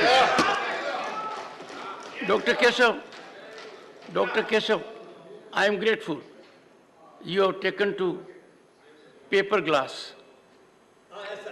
Because he sought my permission to have a glass of water. I said, don't have steel, don't have glass, have only paper glass. Thank you. Message from Lok Sabha, Secretary General. Sir, with your kind permission, I rise to report that the Lok Sabha at its sitting held on 7th August 2023 passed the Digital Personal Data Protection Bill 2023. I lay a copy of the said bill on the table. Professor Manoj Kumar Jha, 9 minutes. Ji sir, वाकिफ हूं। शुक्रिया sir, बिल्कुल शुक्रिया सभापति महोदय। एक छोटी कहानी से शुरू करना चाहता हूं। हमारे विश्वविद्यालय में एक शिक्षक थे, वो कह रहे थे कि एक सेठ थे राजस्थान में, अचानक सांप सांप चिल्लाने लगे। तो लोग आए, बोले क्या हुआ? बोला देखो सांप अभी पेट पर से चल के चला गया। बोले काटा तो नहीं ना? बोला नहीं काटा नहीं, रास्ता देख गया है। So when I rise today, Professor, this is my quote. Everyone in the house knows. Not of your university. sir, ये तो मैंने कहा है. sir, Go ahead. sir, I would want all of you to give me uninterrupted time. I'll not speak anything which is going to prick you or disturb your rhythm. What I wanted to say, sir, असल में कई वर्ष पूर्व भी देखा इस देश में, आज भी देख रहे हैं। जब बहुत बड़ी सत्ता आती है ना, तो कई ख्यालात आते हैं। कुछ अच्छे होते हैं और कुछ लगता है जिसको हम कहते हैं लोएस्ट हैंगिंग फ्रूट। मैं और मेरी सीनियर कलीग जया जी, हम लोग बात कर रहे थे, इतने पावर का करोगे क्या? कम है क्या? इतने राज्यों में सरकार है, केंद्र में सरकार है, 303 का बहुमत है। उसके बावजूद अगर किसी निर्वाचित सरकार को लेकर के ये आपकी प्रणाली हो, कार्य प्रणाली हो, जहां की सुप्रीम को 11 मई को सुप्रीम कोर्ट का ऑब्जर्वेशन हुआ, मेरे कई कलीग कह चुके हैं। संभवतः हमारी सरकार ने सोचा होगा कि वेकेशन में जाने से पूर्व उनको कुछ ऐसा पकड़ा दो कि अवकाश में भी वो सोचते रहे इसके बारे में। तो उन्होंने 19 मई को ये ऑर्डिनेंस लेकर के आए। तो अब जजों का काम था कि इस पर लगातार सोचते रहे। सर, इससे पहले कि मोटा मोटी कुछ बिंदु पे मैं आऊं, मेरे कुछ साथी वो जिन्होंने लोकसभा में वोट किया है, most likely they will do the same here. हालांकि लोकसभा के बारे में मैं जिक्र नहीं करना चाहता था, माननीय सभापति महोदय, डाइवर्सिटी शब्द का आप बहुत जिक्र करते हैं, हम सब उसमें रिजॉइस करते हैं, हमारी प्राइड है वो। लेकिन एक मंत्री महोदया डाइवर्सिटी बोलते बोलते बोल गई कि इंडिया इज कॉम्प्लिकेटेड। सर, बचपन से लेकर आज तक इंडिया कॉम्प्लिकेटेड नहीं लगा कभी। ये रिकॉर्ड में है पार्लियामेंट के, इसलिए मेरी चिंता है। इंडिया कॉम्प्लिकेटेड नहीं है सर, बड़ा सहज स्वभाव है इंडिया का, महासागर वाला है सर, सब कुछ समा जाता है, मजहब हो, धर्म हो, जाति हो, कौम हो, कोई हो। लेकिन इसको जब तालाब बनाने की आप कोशिश करते हैं तो महासागर तालाब नहीं बनना चाहता। सब फॉर ऑल दोज फ्रेंड्स, बड़ी अच्छी अच्छी बात कही, equi distance. Sir, equi distance का मतलब होता है न्यूट्रलिटी। जब चूहे की पूंछ पे हाथी का पांव पड़ा हो तो न्यूट्रलिटी उस चूहे से पूछिए कि उसको कैसा लग रहा है। तो मैं समझता हूं, इसलिए सर एक शेर अर्ज किया है, आज बड़े शेर पढ़े गए हैं, सुधांशु जी ने पढ़ा, तो मैं भी एक अर्ज करता हूं सर। ये पड़ोस के मुल्क से आया है। तुम तकल्लुफ को भी इखलास समझते हो फराज, तुम तकल्लुफ को भी इखलास मतलब ट्रू फ्रेंडशिप, तुम तकल्लुफ को भी इखलास समझते हो फराज। दोस्त होता नहीं है हर कोई हाथ मिलाने वाला, आपकी पेश नजर है जी। तो मैं ये कहना चाह रहा था sir, at a historical juncture एक चीज और मुझे बड़ी अच्छी लगी उस दिन, हमारे माननीय गृह मंत्री जी ने जवाहरलाल नेहरू जी को कोट किया। एक पल को मुझको लगा कि इस शांतिवन में अस्थियां कसमसा गई होंगी। ये हुआ क्या? ये हुआ क्या? फिर अंबेडकर साहब को भी कोट किया, राजा जी को कोट किया, उन्होंने कन्हैयालाल मानिकलाल मुंशी को कोट नहीं किया, एचवी कामत को कोट नहीं किया, जो शायद ज्यादा उनके पक्ष में तर्क आ जाता। सर, विश्वविद्यालय में मैं पढ़ाता हूं तो पीएचडी के स्टूडेंट्स को साइटेशन हम लोग सिखाते हैं, जिसको कहते हैं एथिकल साइटेशन। एथिकल साइटेशन में यह नहीं होता है कि सेमी कोलोन के बाद का ले लिया और शुरू वाला छोड़ दिया। उदाहरण के लिए कहता हूं कि आज तक इस दुनिया में सबको लगता है इस देश में कि मार्क्स ने कहा था कि धर्म अफीम है, religion is the opium for masses. Sorry sir, the entire quote is religion is the sigh of the oppressed creature, the heart of a heartless world, and the soul of soulless condition. It is the opium of people. Sir, अब इसमें क्या किया हमने? सिर्फ opium वाला line निकाल लिया और मार्क्स को कह दिया कि धर्म विरोधी था। सर, मैं इसलिए कहता हूं साइटेशन बहुत इंपॉर्टेंट चीज है। बहरहाल जवाहरलाल जी की अस्थियों को मजा आया होगा, जहां तक मुझको लगता है शांतिवन में। सर, ये मूलतः, मैं इसलिए नहीं कहता कि मैं बीजेपी के कार्यप्रणाली का विरोधी हूं सर, वो एक पॉलिटिकल रियलिटी है, हम भी एक पॉलिटिकल रियलिटी हैं। हम शत्रुता की जुबान से हमें एक दूसरे को संबोधन नहीं करना चाहिए, न सदन में न सदन के बाहर। साहब हम इंडियन मुजाहिदीन नहीं है साहब, हम ईस्ट इंडिया कंपनी नहीं है, हम वो भारतवर्ष हैं जिसको महासागर मैंने कहा, और उस महासागर में आप भी हैं हम भी हैं। हम और आप एक दूसरे की कीमत पर नहीं है। तो सर मैं ये कहना चाहता था कि ये प्रतिगामी बिल है सर, आपको घंटी नहीं बजाना पड़ेगा, मैं प्रॉमिस करता हूं, पक्का उसी में खत्म कर दूंगा। सर प्रतिगामी मैंने क्यों कहा, दुनिया देख रही है कि हम कितना प्रोग्रेसिव लेजिस्लेशन ला रहे हैं। सर ये मुझे जो चिंता इसमें ये हो रही है कि माननीय सर्वोच्च न्यायालय ने एक निर्णय दिया, सर कुछ सोच के दिया होगा ना। आप अक्सर कहते हैं कि नेहरू नहीं चाहते थे, अरे नेहरू 56 में नहीं चाहते थे, 67 वर्ष बीत गए हैं, हकीकत नहीं बदलती क्या। नेहरू के टाइम में हम सार्वजनिक क्षेत्रों में कितना ध्यान देते थे और आज हम बेचने पे ध्यान दे रहे हैं। ये फर्क आया है ना सर, चूंकि ये फर्क आया है तो हर हकीकत में फर्क होता है। 56 की दिल्ली और आज की दिल्ली वही नहीं है सर। सर मैं तो अरविंद केजरीवाल जी का बिल ही नहीं मानता हूं, दिल्ली गवर्नमेंट का बिल ही नहीं मानता हूं। मैं तो ये मानता हूं कि सर अगर ये प्रयोग सफल हुआ, अगर सांप ने रास्ता देख लिया, तो कल को उन पर भी गाज गिरेगी जो आज न्यूट्रलिटी और इक्विडिस्टेंट के नाम पर न जाने क्या क्या सोच रहे हैं सर। हम तब भी आपके साथ होंगे, ये तो गारंटी है सर, हमारे पास कोई विकल्प ही नहीं है। परेशान हताश लोगों के पक्ष में खड़ा होना, हम तो कश्मीर चल रहा था उस वक्त आम आदमी पार्टी ने कोई और पोजीशन लिया था, आज उनको समझ में आ रहा होगा कि क्यों उस वक्त वो पोजीशन लिया। और आज मैं ये कह रहा हूं कि कल को किसी राज्य के साथ होगा, हम आपके साथ होंगे। सेपरेशन ऑफ पावर को लेकर के मेरे कई कलीग कह चुके हैं, मैं कुछ नहीं कहना चाहता, बस ये 3 चीज कहूंगा सर। अगर ब्यूरोक्रेट्स मिनिस्टर को उत्तरदायी नहीं है सर, ये अराजकता को जन्म नहीं देगी क्या। मैं दिल्ली की जनता, अगर मैं दिल्ली सरकार हूं, मैं दिल्ली की जनता के लिए उत्तरदायी हूं। जैसे राघव कह रहे थे, अगर कोई विसंगति कहीं आती है, एलजी साहब के पास जाऊं सर, वो चुनाव जीते। हालांकि मैं जानता हूं कि इस देश में गवर्नर्स और लेफ्टिनेंट गवर्नर्स की भूमिका में विस्तार हो गया, अब तो वो राज्यों के नाम बदल दे रहे हैं। सर आपकी मुस्कुराहट इंगित कर रही है कुछ। मैं ये कहना चाह रहा था सर, और मैं समझता हूं कि ये बात मैं कह करके, और 239AA के बारे में जो बातें कही गई हैं मैं उसको दोहराना नहीं चाहता, सिर्फ मैं एक चीज पे आऊंगा, कोरम। सर ये कमाल का कोरम हुआ, 3 में से 2 होंगे। मुख्यमंत्री बेचारा चेयरमैन है, बहुत अच्छी बात कही उन्होंने, चेयरमैन विदाउट चेयर। मुख्यमंत्री चेयरमैन है, वो अगर 2 मिनट लेट भी पहुंचेंगे तो कोरम डिसाइड कर लेगा क्या करना है दिल्ली के लिए। Sir it is not quorum, it is actually an instrument to decimate the very idea of elected government. Sir sir घंटी मत बजाइए, केशव राव जी की श्रेणी में 1.5-2 मिनट और ले लूंगा। सर एक सोल डिस्क्रिशन का मामला आया है, सोल डिस्क्रिशन, और ये मैं आग्रह करूंगा माननीय गृह मंत्री जी से, हमारी महामहिम राष्ट्रपति के लिए भी जो संदर्भ आते हैं ना, to aid and advice of the cabinet or the ministry, sir उनका भी सोल डिस्क्रिशन नहीं होता है। ये तो एक तरह से मुझे सोललेस डिस्क्रिशन दिख रहा है, आत्मा विहीन डिस्क्रिशन।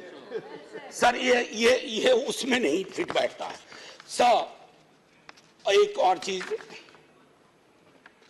मैं अभी कल गूगल कर रहा था सर, फेडरलिज्म पर 2 बहुत महत्वपूर्ण कोट मिले इंटरेस्टिंग लोगों की, एक चंद्रबाबू नायडू जी का, एक नवीन पटनायक जी का। वो कोट मैं पढ़ना नहीं चाहता हूं, बस मैं बता देना चाहता हूं। आखिरी सर, ये पेशे नजर तमाम लोगों के जो कहते हैं, अपील करते हैं कि साहब मदद करो इस बिल पे, तो दुष्यंत जी कह के गए थे कि उनकी अपील है कि हम उनकी मदद करें, चाकू की पसलियों से गुजारिश तो देखिए। सर ये चाकू पसलियों से कह रही है हमारी मदद करो। सर ये आसान मामला नहीं है। जय हिंद सर, जय Hind. Karim. Bigash is speaking, sir. Bigash, I was given the name. Bigash Bhattacharya. He is speaking for CPIM. CPI, for CPIM, Bigash Bhattacharya is speaking. I have given the name. Vikas Bhattacharya. Vikas ji, Chairman, sir, 7 minutes. I will finish before that. Yes. The 7 minutes starts from here. Sir, They end here. we are all rational animal. Human is rational animal. The difference is rationality and animality. This rationality has driven us to move forward. The human civilization has advanced step by step. We have never seen that the civilization has gone backwards. When the Constituent Assembly was discussing about the Constitution, you are well aware, the role of governors were discussed. It was decided upon discussion the governor cannot be another source of power.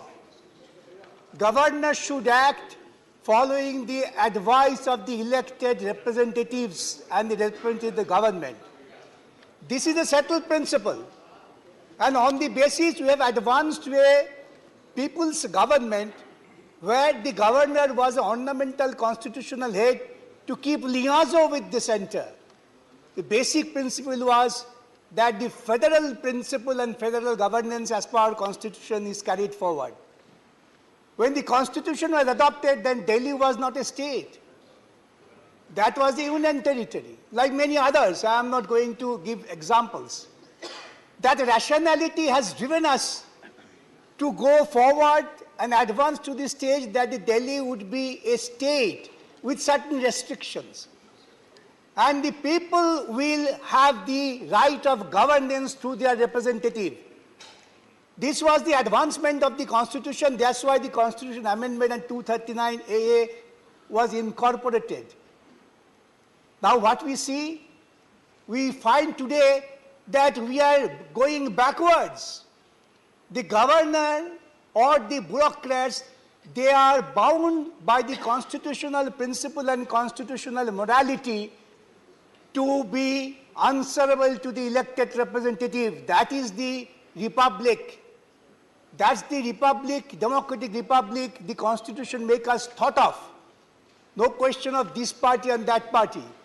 That was the result of independent struggle. I know some people did not have the legacy of independent struggle. They might have a different outlook, different thought. But this representative government is the outcome of independent struggle which the people fought, giving their lives, sacrificing lives, not surrendering their own right at the behest of the British mercy. Now, this, and what this rule is, what this bill for? Bill is sought to replace the ordinance. Why the ordinance came for? Let us analyze stage by stage. I am not going to have a quarrel with this party or that party. The House is for discussion of the constitutionality of this bill. Nobody questions the power of Parliament. Having power is one thing, but exercise of power is wisdom. Unless you have the wisdom, the power gives you absolutely autocratic authority, which is against the basic principle of our constitution. Sir, have you noticed you were the governor and you felt that in spite of the best of your desire, you have to be bounded by the aid and advice of the government. That was your practically frustration, that without the aid and advice of the government, I cannot do anything. Because the constitution thought of, again I repeat, the representation of the people. People is the last word. They have chosen, might be XYZ to your liking or not liking. In the Delhi bill, have you seen? I have never seen. The Constitution of India, the Supreme Court had said, even the President of India doesn't have unguided discretion. And here, by a law, Parliament will say, you have a sole discretion. Would the Parliament invite the autocracy?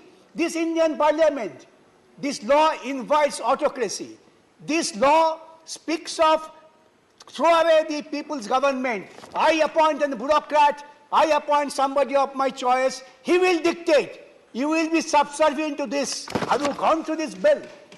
This bill would take us to completely the stage of animality, not the stage of advanced humanity for which we feel proud of. We, the people of India, we thought of governance. I was reading this bill. It reminded me the 1926 Act of Kolkata Corporation. where the executive was the superior. Mayor was just a subservient force. That was thrown away by the people. Now, here also, we have, under the constitution, created third tier of government.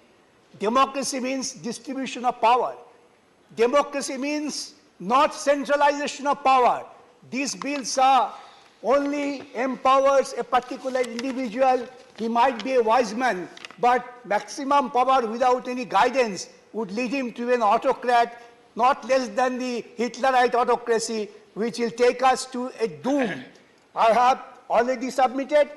Here, everybody has said, the chief minister is nothing but a puppet. Puppet of whom? The bureaucrats. Bureaucrats will dictate and chief ministers to follow. Is this the way you respect the constitutional principle and morality?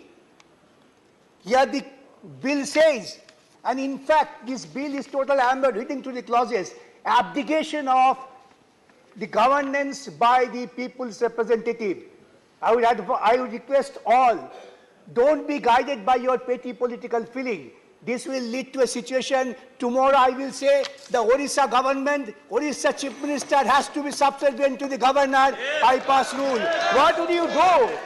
The home minister's praise in the meeting would not give you result. They will say there is a precedent. Parliament has passed such a law. Lord, you have already given me a caution. I said I will finish within the time. I'll finish with the appeal to everybody, even to the Treasury bench. Don't be trapped with such a bill which ultimately will kill you. Don't make the democracy absolutely a farce.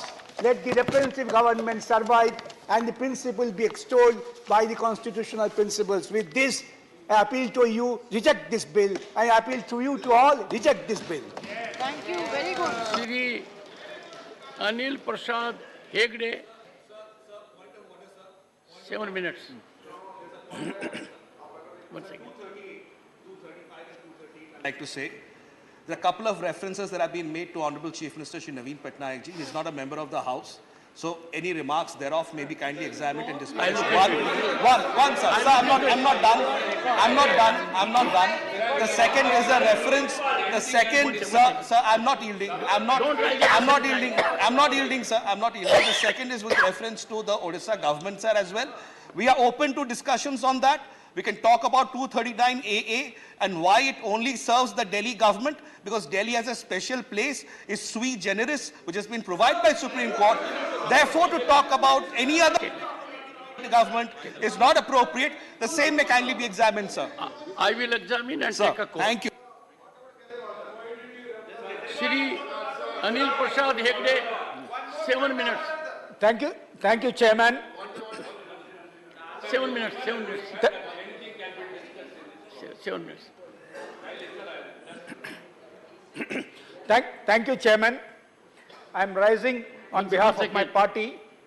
When there was a time for you to say so, Mr. Siva, you did not say so. And now you are saying so. I pleaded with everyone to say so. Mr. Hegde, 7 minutes. I'll take care of it.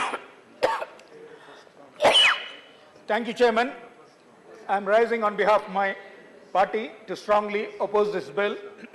At the outset, I want to make it clear that this bill, which seeks to ratify an ordinance, has dealt a severe blow to democracy and cooperative federalism. Sir, the union government is usurping the powers of the state by blatantly bulldozing through laws on subjects in state list. The government is also bartering the sovereignty of this country, sir. यह विधेयक दिल्ली का मुख्यमंत्री और 2 अधिकारियों को मिलाकर national capital civil services authority का स्थापना करेगा, जिसमें सिर्फ 2 लोगों का कोरम से इस अथॉरिटी का मीटिंग संभव है। इसका मतलब दिल्ली का चुनी हुई सरकार को काम करने, निर्णय लेने के लिए दिल्ली के लोगों ने जो अधिकार दिया है, इस अधिकार को 2 अधिकारी लोग एलजी का सहमति से छीन लेंगे। सर, ये कैसे अनडेमोक्रेटिक है?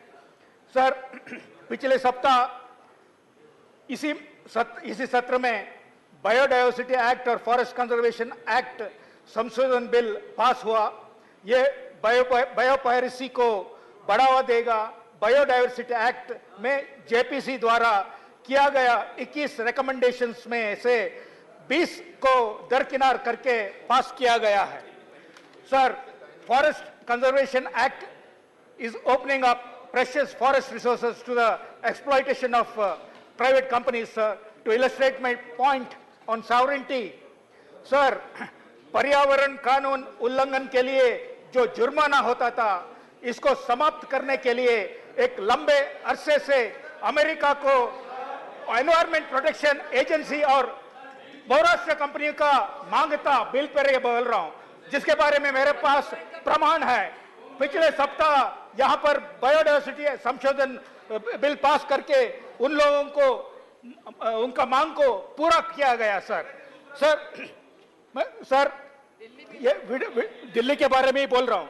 जब जैसे कैसे अनडेमोक्रेटिक है मैं बोल रहा हूं, विडंबना है यह है बिल। सर, पिछले 3 महीनों से मणिपुर में लगातार सामुदायिक हिंसा चल रहा है। इस संदर्भ में सर्वोच्च न्यायालय ने कॉन्स्टिट्यूशनल मशीनरी संपूर्ण ब्रेकडाउन बता रहा है।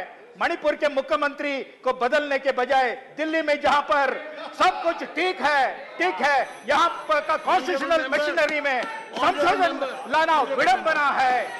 ऑनरेबल मेंबर, बोलिए। मैंने बताया sir, honourable member, state list, state list. 1 second. You are a senior person, sir, knowledgeable person, sir. You have to confine to the issue at hand. I was talking how this is undemocratic. I was saying to drive home my point, that how the bill is undemocratic. I was giving an example, sir. Confine. मैंने बताया sir, ये bill state list में राज्य का अधिकार को छीना जा रहा है। सर, कृषि स्टेट लिस्ट में है सर। उदाहरण के लिए मेरे दल के मुख्यमंत्री नीतीश कुमार और दिल्ली के आम आदमी का सरकार जीएम मस्टर्ड और जीएम क्रॉप्स का विरोध किया है, जैव परिवर्तित फसल को। लेकिन पहली बार खाद्य क्षेत्र में जीएम फूड क्रॉप्स में दिल्ली यूनिवर्सिटी का DMH11 जीएम मस्टर्ड को 25 अक्टूबर 23 को केंद्र सरकार अप्रूवल दिया है। विदेशी कंपनियों को खाद्य क्षेत्र में जैव परिवर्तित फसलों को लाने के लिए दिल्ली यूनिवर्सिटी ट्रोजन हॉर्स बन के रास्ता साफ किया है सर। Go ahead. बोलो। सर,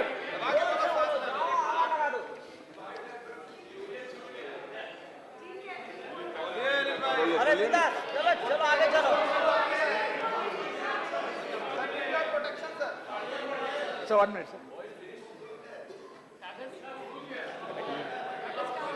सर, मैं जो आपको अभी सॉवरेनिटी के बारे में मैंने बताया, उसका एक मैंने आपको पढ़ के बताता हूँ एक लाइन। सर, ये यूएस का एनवायरमेंट प्रोटेक्शन एजेंसी का जो वहाँ का बराबर है, जो मिनिस्ट्री का बराबर है, ये बताता है कि this dialogue should be preceded by an analysis to be developed by EPA of India's current and relevant statutory provisions with a discussion of these interpretations and application in civil cases as well as specific recommended changes in the constitution. देश का संविधान में को बदलने के लिए America हमको कह रहे हैं सर, और environmental statutes, regulation that are necessary to establish civil judicial authorities. Sir, मैं इस बिल को मेरे पार्टी विरोध करता है सर। श्री जोश के money 4 minutes. 4 minutes. Thank you, sir. I raise to oppose strongly the Government of National Capital Territory of Delhi Amendment Bill 2023. As such, by my colleagues, it is anti-democratic, anti-federal, and it is aimed to distract the proper functioning of the democratically elected government of Delhi. When you talk about democracy, it is centered around the other people. It is made for the people.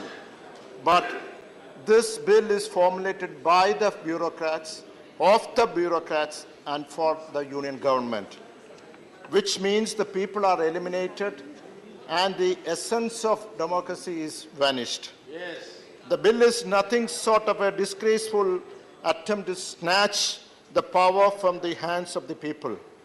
The way the ordinance was sneaked in without any valid justification is nothing short of the abuse of power. Very bad. What is the objective of this bill? What is the emergency of passing creating the ordinance? It is only a politically motive gain. The bill undermining the very essence of parliamentary democracy and the right of its citizen. It undermines the state's right and authority, turning Delhi into a mere puppet under the central government control. Yes, sir. The provision of the Honorable LG's sole discretion on matters recommended by the National Capital Civil Service Authority is a cruel joke on the concept of autonomy and self-governance. The bill is another betrayal of our democracy and federal system. So the bill is a systematic death blow to the democracy, is what achieved by this legislation. The central government, with the majority which they gained by decisive strategy, is now chopping the branch they sit. So we can cite a number of cases, like to establish this newly the various bill which is passed in the parliament, the multi-cooperative society bill, the agriculture bill, and also the intruding upon the sovereign domain of the state and so on. All these are trying to crush the federal system of our country. Exactly. The bill also adds to the list of actions undermining the federalism in the country. Basically, we understand that BJP is not able to get the power of the state of Delhi from the people of Delhi democratically, that is through election. Hence, they are trying to curb the powers of the state government. The only question is, if BJP was in power in Delhi, would they accept this bill? I am sure that they will never ever think of it. Let me conclude by saying this bill and the ordinance is an insult to the spirit of the nation. This legislation I will vehemently oppose until justice prevails. Thank you. Shri Abdul Wahab, 4 minutes. Shri Abdul Wahab, not present. Shri P. Chidambaram, Shri P. Chidambaram, not present.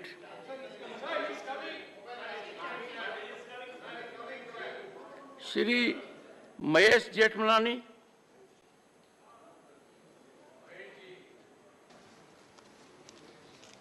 Honorable Chairman, I rise to support this very, very important bill.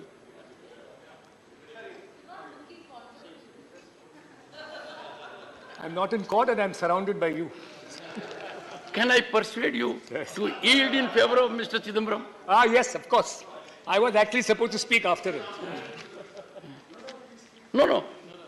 Call has been taken by the chair. Shri P. Chidambaram. I'm just looking for the time. 9 minutes. Sir. There is a request from your party. 15 minutes. All right. Sir, my good friend Dr. Abhishek Singhvi has marshaled the legal arguments and placed the facts before this House. an appeal to them, appeal to the House and appeal to the Treasury benches not to proceed with this bill because this bill is unconstitutional. Now, I can understand the full-throated support given by the BJP. But what I do not understand is the half-hearted support extended by two of my learned friends representing the BJD and the YRCP. They know that this is unconstitutional. I think the Law Ministry knows it is unconstitutional. It's like a moth which burnt once when it approaches a fire, again approaches the same fire, and again approaches the same fire because it's a moth. Now, this government tried it once, it failed.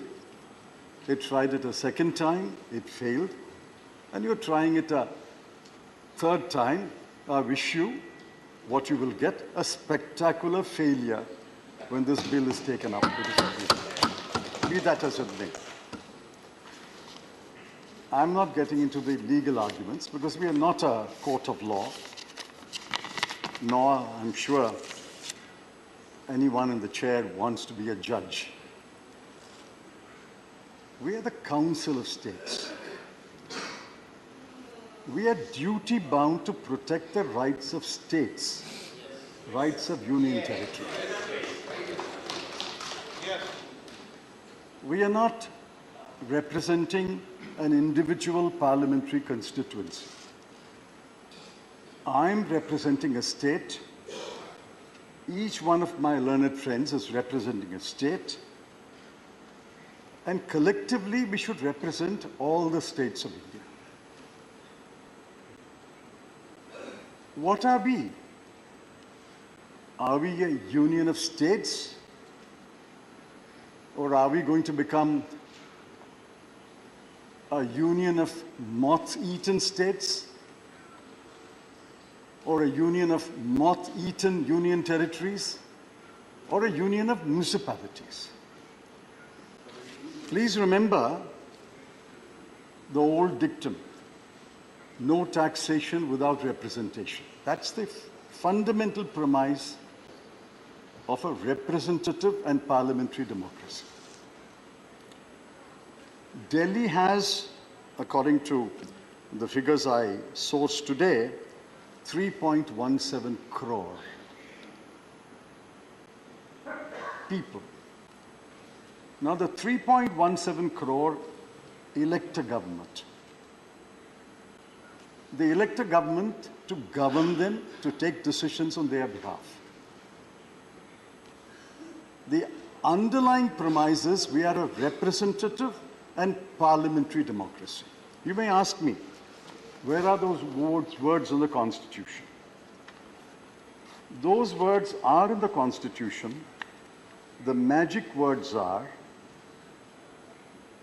that there shall be a council of ministers with the chief minister at its head to aid and advise the lieutenant governor. The words aid and advise is not some kind of a friendly advice. Aid and advise has a long constitutional history. Aid and advise means the real power is in the Council of Ministers. The LG exercises formal power. The real power is with the ministers of the government. The formal power is with the President of India. Aid and advise is magical words. What we are doing today is subverting the three magical words, aid and advice. Now, people are watching us. It's not only the 200 odd members in this house.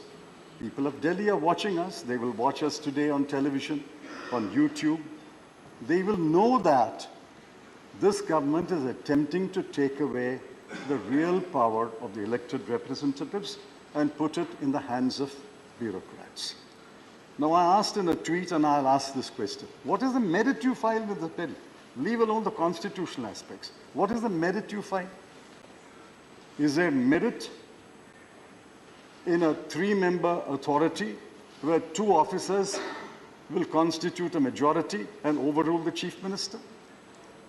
Is there merit when 2 members of the 3 constitute a quorum, they can even call a meeting, hold a meeting without the chief minister? Is there merit that even if a decision is taken unanimously, the LG can overrule it? Is there merit that the member secretary, who is the principal secretary of Home, will convene a meeting with or without the chief minister? What is the merit? What is the merit? I heard you on television. I heard the honorable member on television. I didn't find you mention any merit in any clause of this bill. I heard you also. And I was even more disappointed.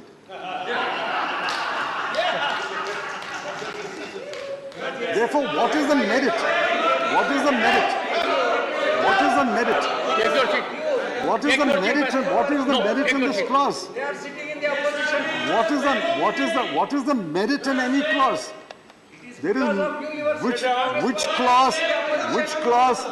clause has any merit in it? I would urge the honorable member to get into a groove that We are does not not getting into the invite. constitutionality. I'm saying, irrespective of the constitutionality, which clause has Sir, any you went on a merit in it? tangent, physically and thoughtfully. Therefore, the honorable member had an occasion to be on his feet. I would urge you to confine to that list. Very well, this is my view. It is expected of you, sir. No, I have great respect for their view. All I'm saying is, I didn't find them point out the merit in the clause of the bill, irrespective of the Constitution. So we have a bill today, which the government thinks is the model for Delhi. They had invented a model for Jammu and Kashmir, and that is in court today. Please remember, we always talk about breakdown of the Constitution of India, breakdown of constitutional governance. Article 355, 356 speaks about breakdown of the constitutional machinery. What are we doing today? We are breaking the constitutional machinery. By passing this bill, by passing this bill, by passing this bill, we are breaking the constitutional machineries envisaged.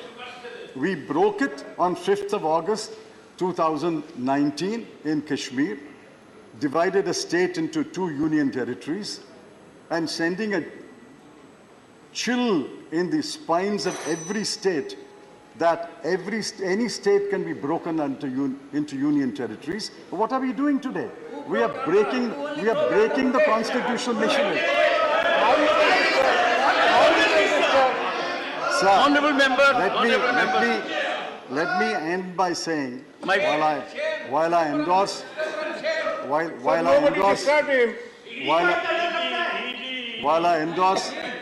endorse whatever my good friend Dr. Singhvi said about the constitutionality, and there is another forum which will argue, please remember, you have no constitutional authority to pass this bill, be that as it may. You have not even a moral authority to pass this bill. The treasury benches, when did they last win an election in Delhi? 15 years, Mrs. Sheila Dikshit was chief minister. I think there were 2 or 3 lieutenant governors. Please 1 minute. conclude. 2 or 3 lieutenant governors, and I was home minister for a while. Never once did the present present arrangement come in the way of Mrs. Sheila Dikshit functioning as perhaps one of the best chief ministers of this country. Shri Mahesh Jethmalani. Just one minute. I asked you before I started, you said 10 minutes, therefore I'm speaking. It's not 10 minutes yet. 9 minutes. It's 9 minutes. It's 9 minutes. Sir, it's You said if I... Sir, my Now, problem when did the that BJP... everyone needs support of Jairam. When did the BJP last win an election? They won an election before 1998. 1998 to 15 years, Congress government was there. And after 2013, it's the AAP government. You won an election 25 years ago. What moral rights have you to speak for the people of Delhi and say this is what the people of Delhi want? This is not what the people of Delhi want. This bill must be rejected.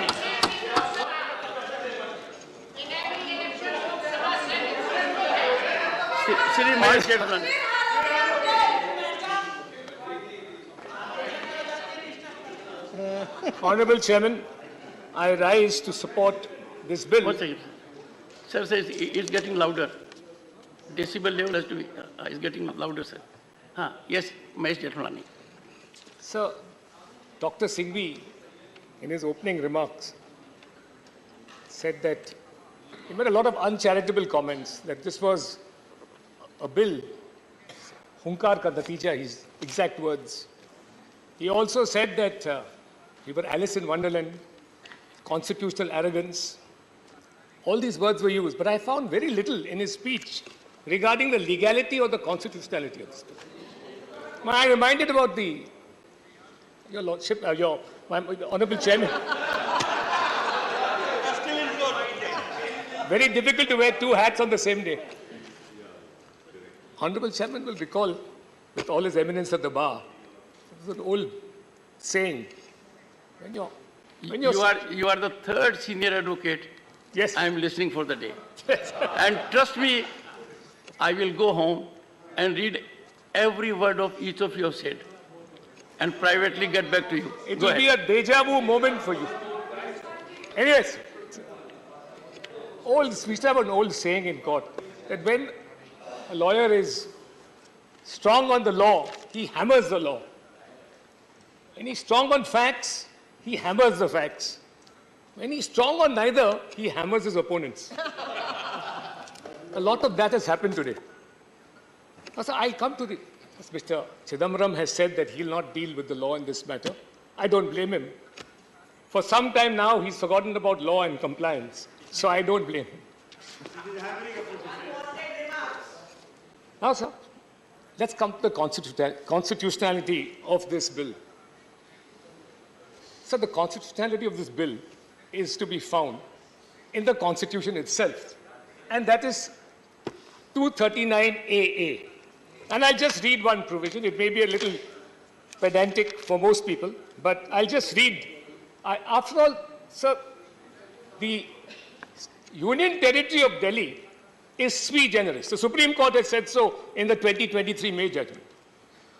But when it said it was sui generis, which means unique, it meant that it was a sui generis union territory because it was the only union territory which had the privilege of having both a state legislature and a council of ministers. It is not a full-fledged state. That may be unfortunate. It is a sui generis, i.e. an escalated union territory with more powers than other union territories. Now, the provisions of the Constitution reflect that. If I may just read one article or one sub-article, 3B. Nothing in subclause A, which is the powers of the Union Territory of Delhi to legislate.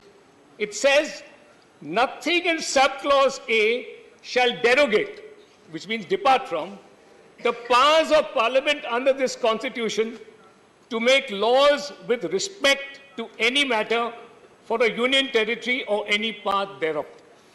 Now, look, this is wide. Sir, this is wide. This is widespread. This is all-encompassing. It covers union list, state list, concurrent list. The union government can make powers, notwithstanding that there's a vacuum, on any matter in any of the three lists. So the ultimate power of the Union Territory of Delhi still vests, notwithstanding the fact that it's a sui generis union territory, ultimate power vests in the union. That's point number one. Now, so what does the bill do? This really is a battle about control of services. It never arose in the past when Sheila Dikshit was the Chief Minister of Delhi, a reign which Mr. Chidambaram proudly flaunts. There was no question that she never thought that it was necessary to give Delhi full statehood in all the 10 years that she was in power. She never gave Delhi full statehood. Apart from that, she never thought it was necessary to have a provision like this because since times immemorial, and particularly since 1991, when Delhi got that sui generis status through 239, ever since it got that, it was almost accepted. It became a matter of convention that the powers of control over the services would vest in the union. And it did in fact happen. That was because the seat of government is New Delhi, of the union government. Parliament is here. Foreign diplomats are here. Embassies are here. So the seat of power being in Delhi, control over services in Delhi vested in the union government, and it passed muster over successive administrations. It was never questioned. Now, what does this bill do? This bill actually reflects the sui generis union territory status of Delhi. And I'll just read one provision. 45E is crucial. In the matter of transfer of postings, postings and transfer of the services, 45E creates a new body. It creates a body, an authority, known as the National Capital Civil Service Authority, to exercise powers conferred on and discharge the functions assigned to it under this part. Now, that body, the constitution of that body, reflects the sui generis nature of the Union Territory of Delhi, as also the fact that the ultimate control rests in the Union government. So, the authority referred to in subsection 1 shall consist of the following members, namely, the Chief Minister of the Government of National Capital of Delhi, who shall be the chairperson of the authority ex officio, and the other two members will be, so the Chief Minister of the Government of the National Capital Territory of Delhi is the ex officio chairman of the authority that will deal with postings and transfer. The Chief Secretary of the Government of National Capital Territory of Delhi member will be ex officio, and the Principal Home Secretary, Government of National Capital Territory of Delhi, will be the member secretary to the authority. So, the three-member authority will consist of the Chief Minister and two high-ranking bureaucrats from the center. This authority fully reflects the nature of the relationship between the Union Territory of Delhi and the Union government. This is reflective of that.